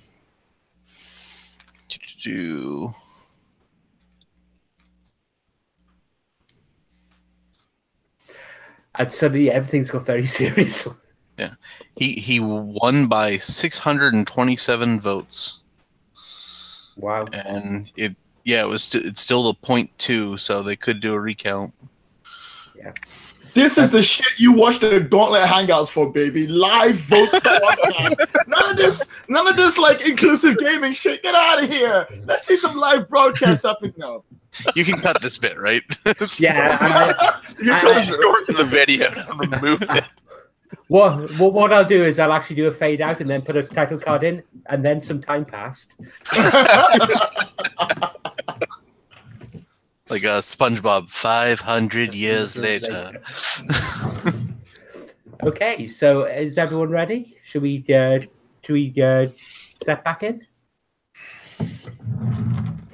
Okay, so you're led out to the tea shop, and outside the tea shop is a large stretched automobile. So the automobile itself is basically 1920s style automobile, but the actual carriage section, rather than having the normal flat top, appears to have a pagoda style top. So the larger man steps forward, and the driver gets out and opens the door for him, and he steps in and sits down, and the driver's still there holding the door for you guys. Oh, great. I'll get in and point to the guy and says, "You messed up your makeup." I reach out a hand to help me up into the carriage. Okay, the driver looks. He doesn't have the tattoo that the other ones have, but he helps you in, and he's very attentive as he does so. So they close the door, and have any of you been in an automobile before? Because it's still quite new.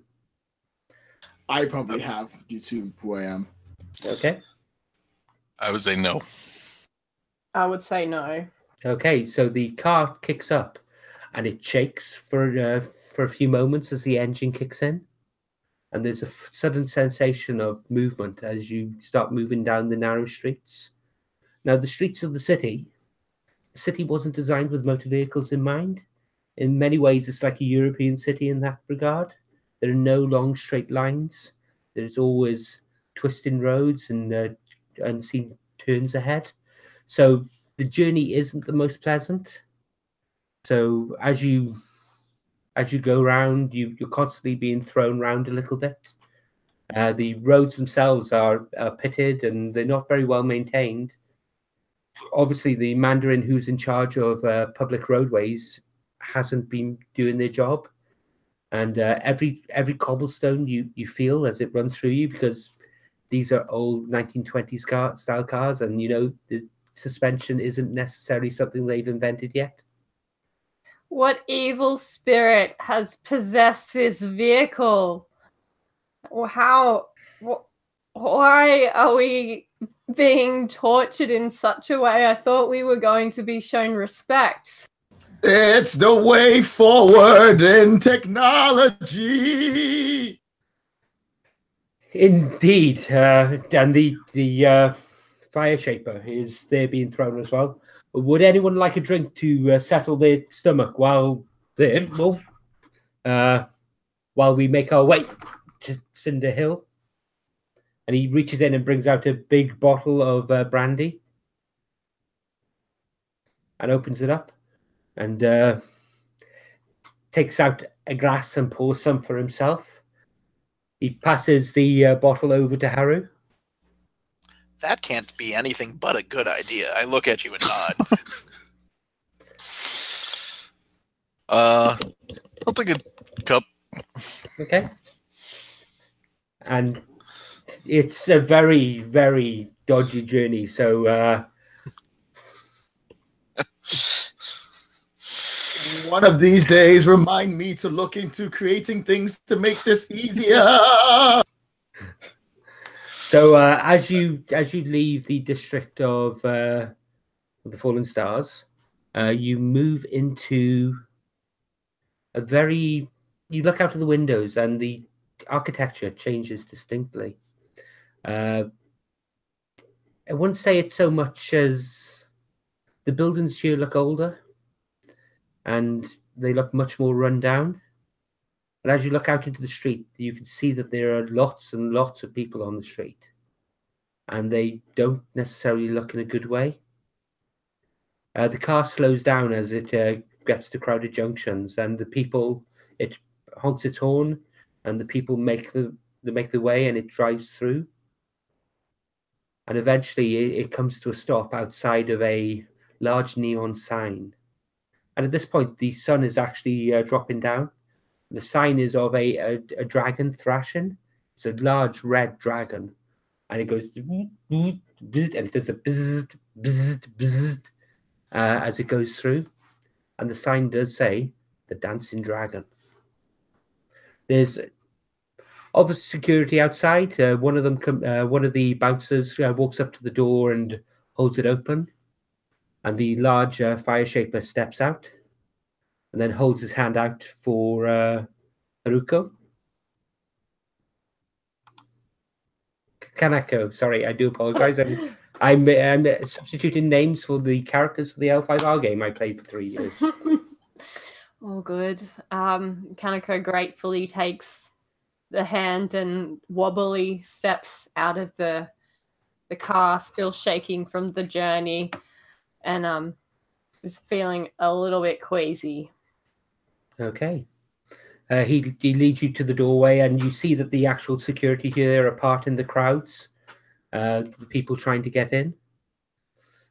And otherwise, I would have had to like whack them with my cane. As you all make your way to the door, Haru, as you step forward, one of them, the security guards, step in front of you. Honored sir, you will need to leave that with us. And they point to your Tetsubo.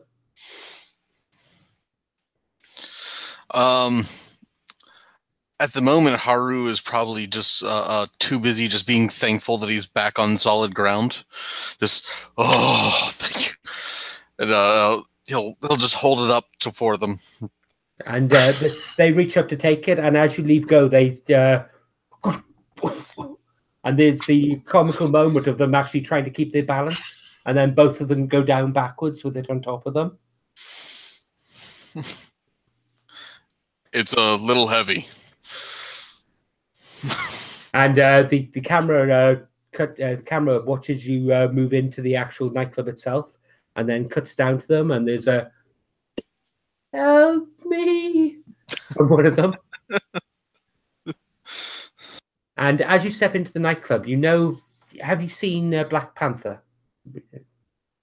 You know that night, the casino that they go into where it's got the big balcony out around, and then the gambling floor down below. Yeah. You step in, but as you step in, there's a large spiral staircase that goes down each way into the main floor, and you can see that there's a stage at the far end, and there's a woman up on the stage singing the most beautiful song. It's a jazz number. It's slow. There's pure emotion coming out of it, and you feel that, and it fills your very soul as you go down. This woman is an amazing performer.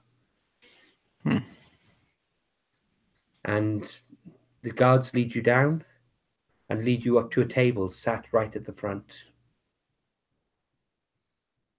And sat at the table is an old man with long... I don't know how to describe this without using a phrase which... An old Fu Manchu style moustache. Fu Manchu is obviously a terrible racial caricature, which I'm not endorsing, but I'm using it just as a descriptive here of the character in the media. He has big white hair that comes up and then goes down and falls down his back. He's got his long draping moustache, which he sits and strokes. On the stand next to him is a larger Gyrus salamander. It looks to be a mix of some sort of falcon and a lizard. And as he sits watching the show, you can see that he reaches onto the plate on the table in front of him, and occasionally holds it up, and the lizard's tongue zips out and snatches the morsel from his hands, and he strokes it. And as you walk up, he stops and turns. "Ah, I see my guests have arrived. Please have a seat." As Kanako is probably the same vintage as Grandfather Thunder, would I recognize him from around? Yes. Okay, by all means. Yes, you recognize him from your youth. Where do you recognize him from? How do you know him? Ooh, I think when he was young and up and coming, he was probably vying for Madame Falling Snow's hand, and she was already besotted with Pai Sho. So That's like a love quadrangle now. So he challenged Master Paisho to a duel to gain the lady's hand and was bested. And this was before things got messy, and they still fought honorably and not to the death over such a matter. Okay. Does he still carry an injury from that duel? Oh yeah, sure. A nice facial scar Okay. from the saber. Okay. As you look, you can see the old scar healed. You can also see one going down the other side of his face in a similar manner as well. What would I know his first? I would know his first name then, or like his previous name before. Yes, his name was Pell. Pell. Pell, you bring us to such a fine establishment. It's been many a year since I've laid my weary eyes on you. Oh, and oh, yes, it has been many years, my fine lady. Kaneka, was it? Kanako, but thank you. Uh, You remember me. I remember you fondly, although it has been such a long time that certain of the details escape my memory. Well, I'm not as fine a form as I was back in my youth. Beauty And you is are it. very old. Thank you, High Extra. Let the grown-ups speak. He turns and looks at you. That is hardly a way to speak to such an honored and respected elder. Is that the way you mean to treat with me? I'm sorry, I did not mean to offend. I just meant, you are an elder. That's what you just said. Never mind him. He is quick with his words and slow with his thoughts. Now you have summoned us here to converse with you today. What would you like to talk about? Well, before we start, please sit down and have something to eat. He sits down and picks up a canapé off the table. He goes to hold it up to his mouth, goes to eat it, and then see a tongue flick out. I don't think the morsels here look appealing to Kanako because it sounds like they're more modern and probably less of the traditional style which you would prefer. Oh, by all means, that's entirely the case. This is all modern fusion cooking. It combines the styles of all the different nations, and it's a bit spicy, it's a bit doughy, it's a bit pastry, it's a bit meaty as well. She just doesn't recognize any of them, and the smells are insulting her senses. I seem to recognize at least one other face here. Choja. Very honored to meet you, Grandfather Thunder person, sir.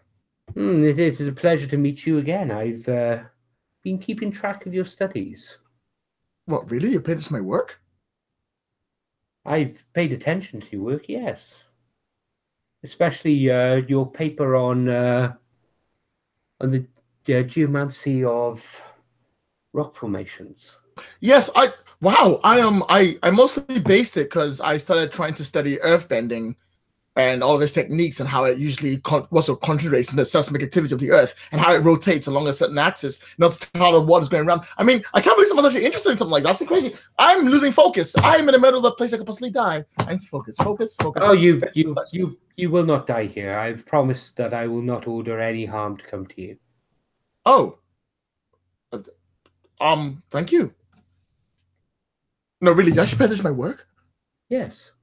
Why are you surprised by this? No one pays attention to my work. No one pays attention to anything I do.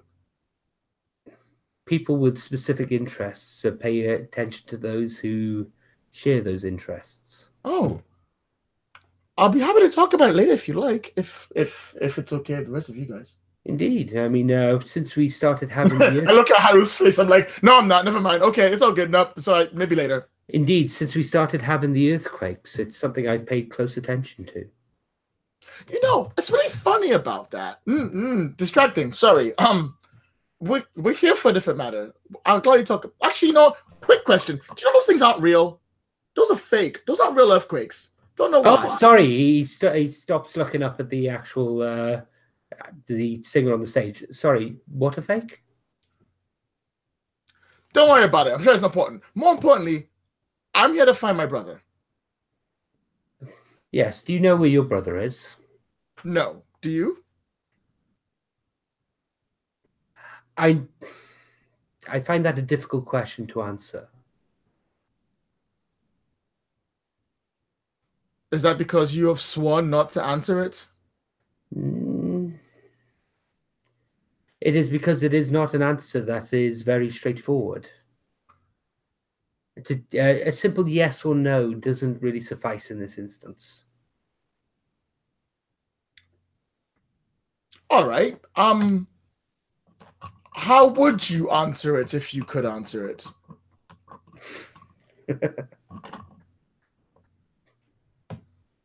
Do I know where your brother is? Yes. Could you tell me where my brother is, please? I do not think I have the sufficient words to describe it. Come on, pal. You can talk a horse under a stable. Tell us what you know. Of course, his name is Worm. And what's in it for me? What do you want? What is your price? I have many interests around this city. You asked to have your folks bring them here. I mean, I feel like you had something in mind. Yes, I do. My daughter. Oh no.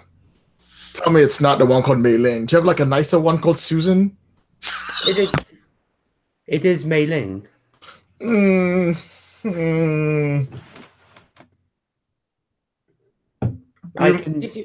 Did you hear of our encounter with Mei Ling? Indeed. Great girl.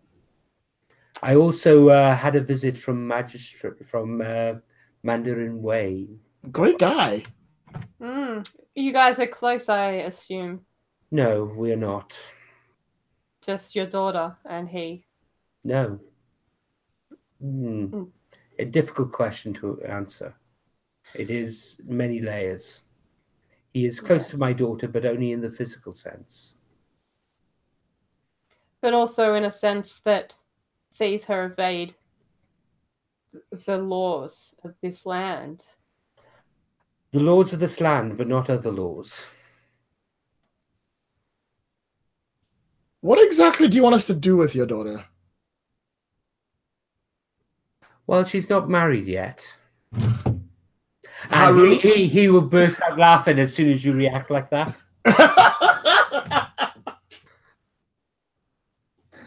But that has no standing on this. Magistrate Way has my daughter. I was really hoping you weren't going to say that. Has your daughter as his friend? Accomplice? She was arrested. She was arrested, but she was not arrested. Probably well deserved. I mean, what would she be doing that would get her arrested, though? Stop spinning these webs of stories and just tell us some truths.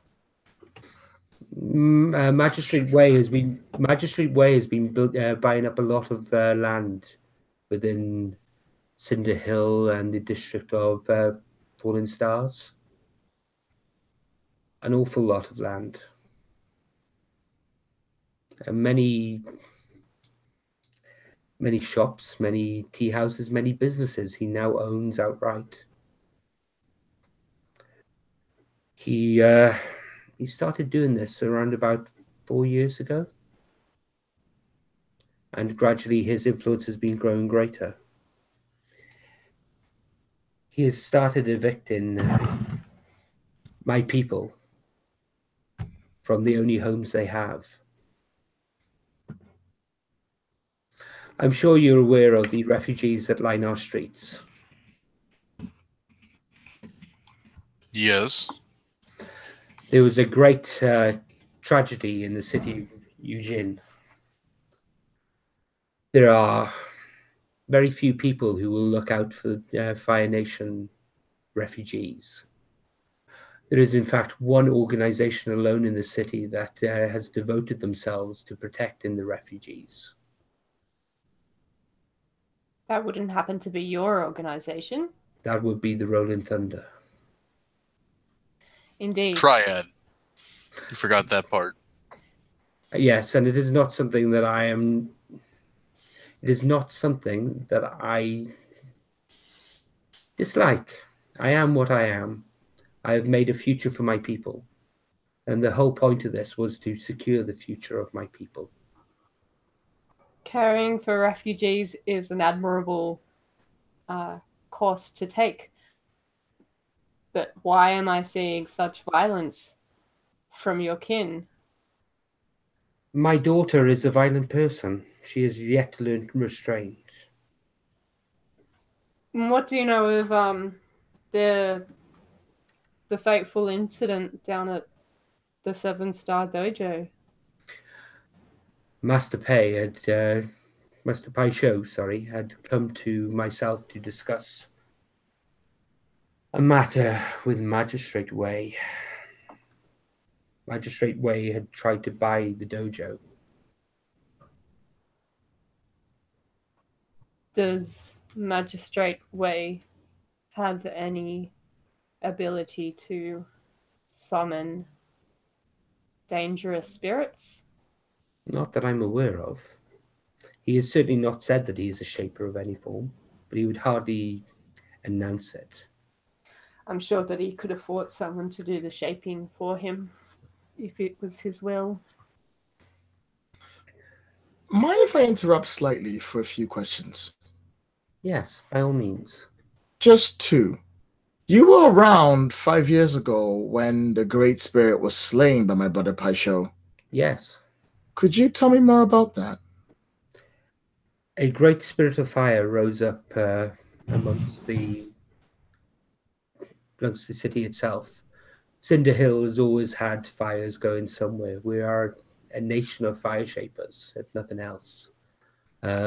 We thought at first the fires that consumed part of Cinder Hill were natural fires that had got out of control. But when we tried to shape them, the flames did not respond to our magic. At the heart of the fire, there rose a great beast from somewhere within the district of Fallen Stars. Master Paisho fought the beast. Others landed blade and blow on it, but to no avail. Only one thing pierced its hide. Three-cut saber. The star-cutting saber. I prefer Jade. That's a nice name.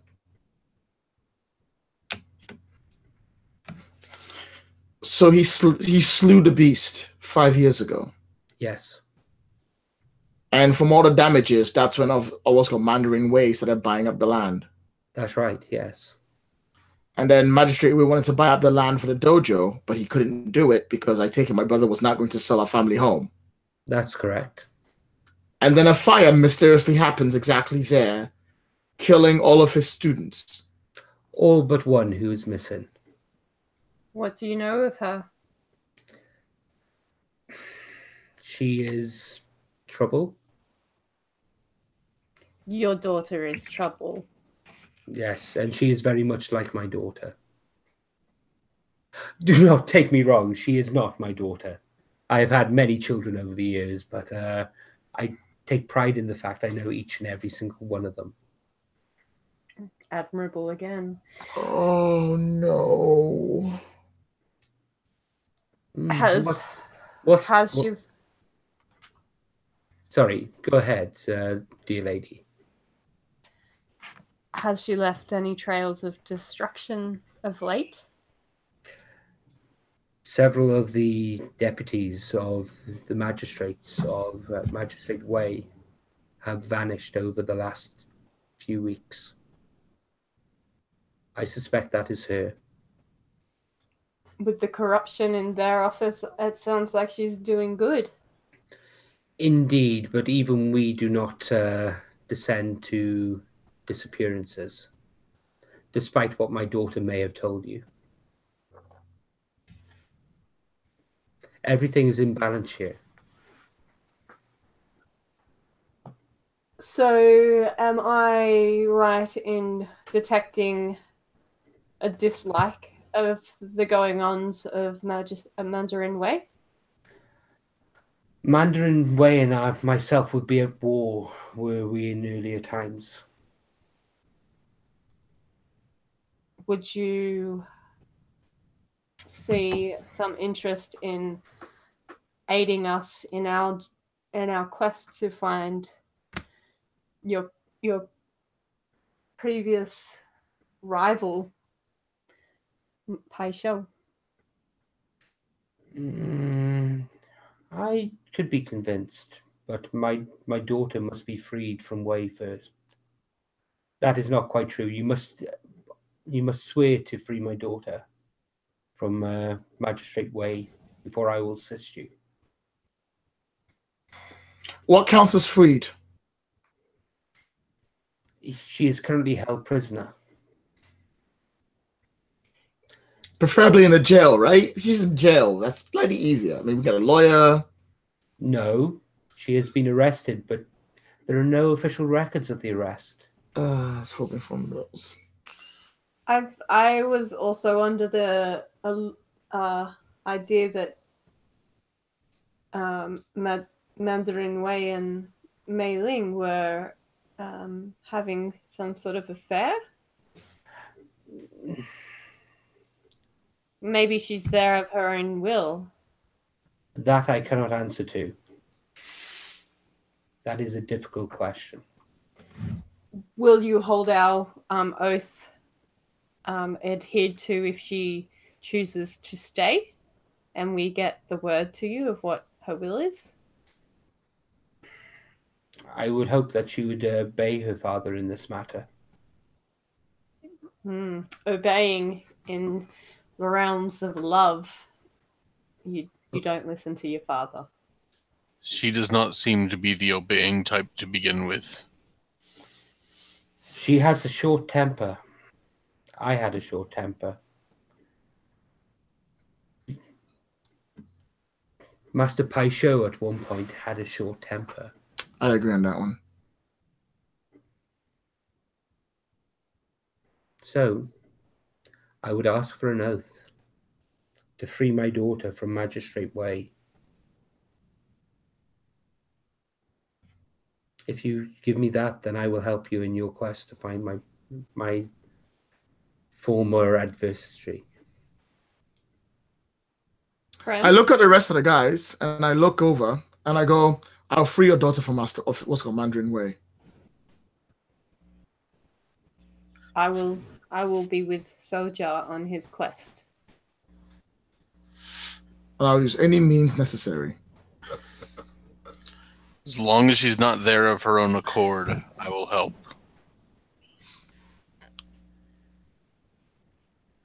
I'm here to help. Then I will have your oath. I'll help. Yeah. Okay, can everyone please mark an oath to Grandfather Thunder on their character sheets?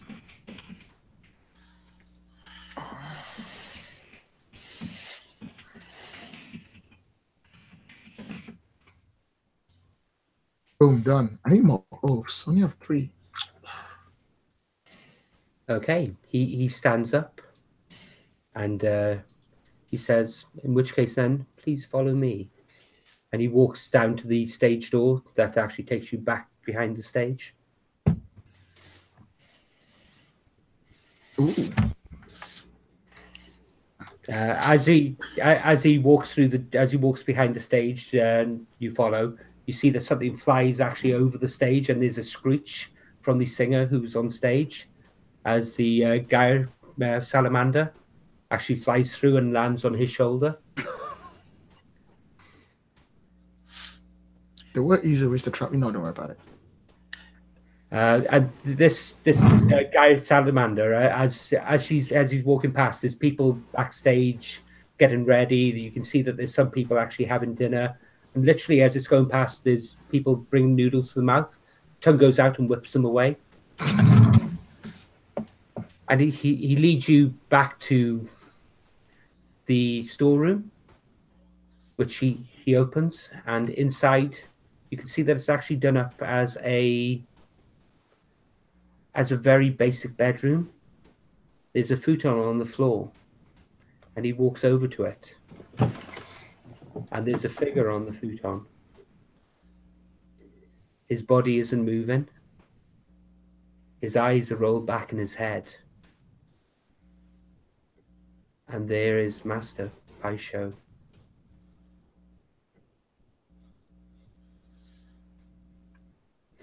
I have fulfilled my oath. Except I haven't. I said it was complicated, that I could tell you where Paisho was. Paisho's body is here. But where Paisho is, I cannot answer.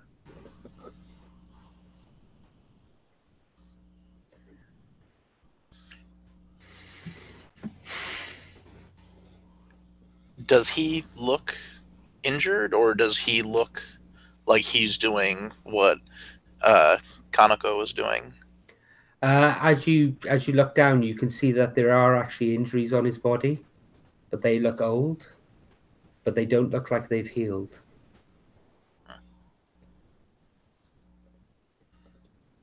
And Oh, my dear friend, what has become of you? what are people doing? I sort of take a moment and pause and look down. And then I try not to react because I'm trying to be logical, because if I react, I'm going to be emotional. It'll be really bad. So I stay calm. And the first thing I go, I look at him and go, was his sword next to him? Who are you asking that? To Granddaddy Way. Granddaddy Thunder. No, the star-cut and saber is missing.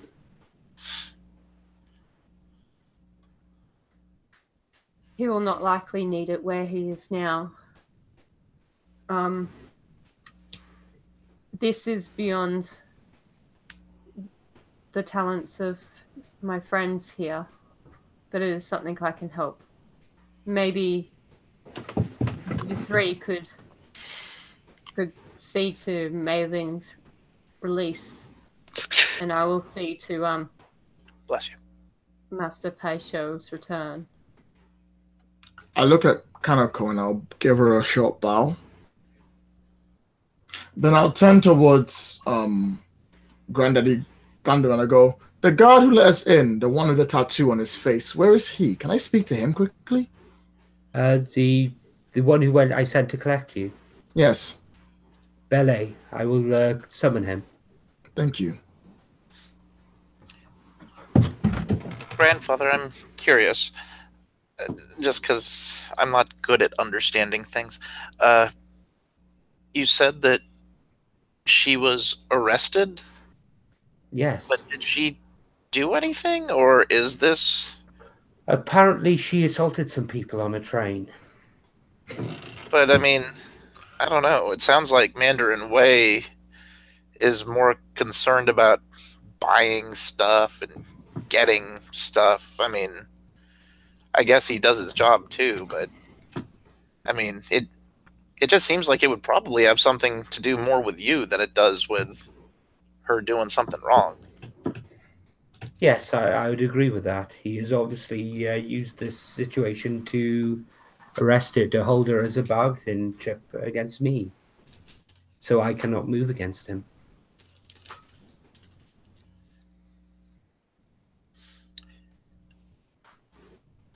Is it just to stop him from buying things up? The question being is, why is he buying them up?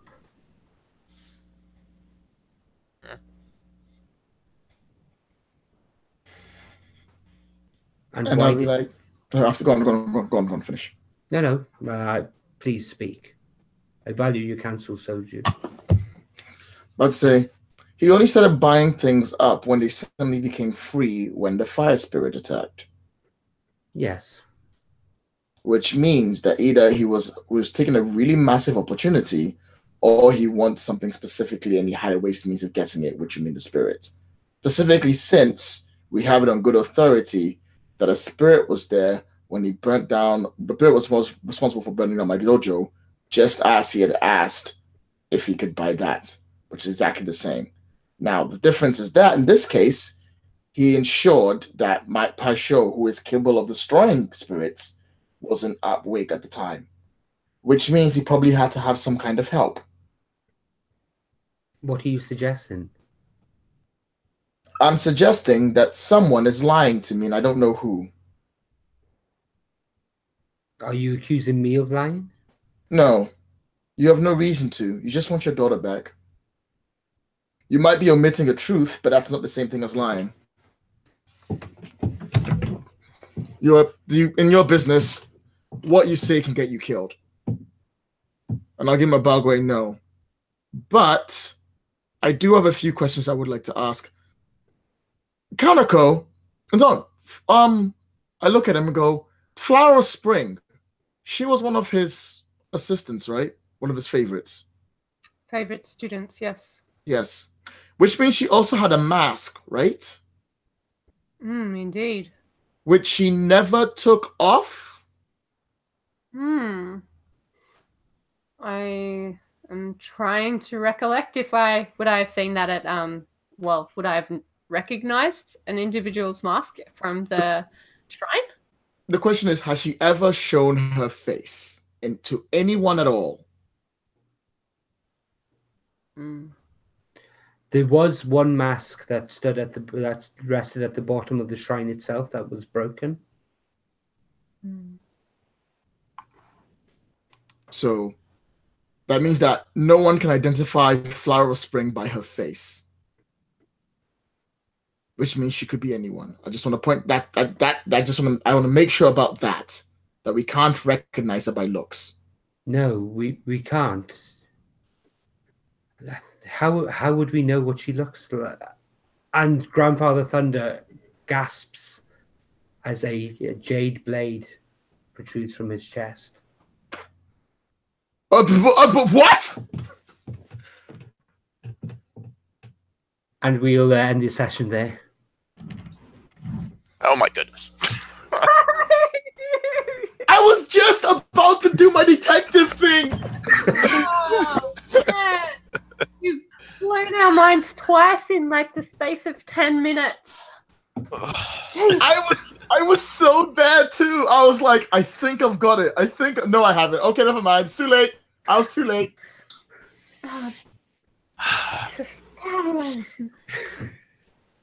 Man, I'm so sad that I'm only here for one session. You will never know. You will never know about my theory or who it is that's wielding the blade. Okay, I'm interested to know your theory. Well, no, my theory isn't right, but it's a very good one. So, 5 years ago, what's called? There's no mention about what's called in the book until 5 years ago. Now, suddenly, he magically gets a good student that's against Officer Wayne in the 5 years that he's there. That also separates him from his wife, which means that there is a character that has turned up, put the mask on, that no one's seen their face, who's just really cool. And now this has all happened and they've gone missing.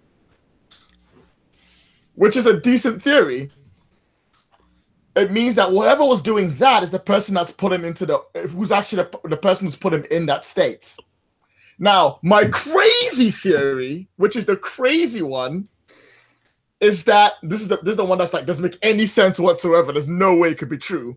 Is that no one knows who it is that has done this, but if Officer Way had to have someone who was very good at fire shaping but could also do spirits, he's got someone already. It would be Mailing Thunder.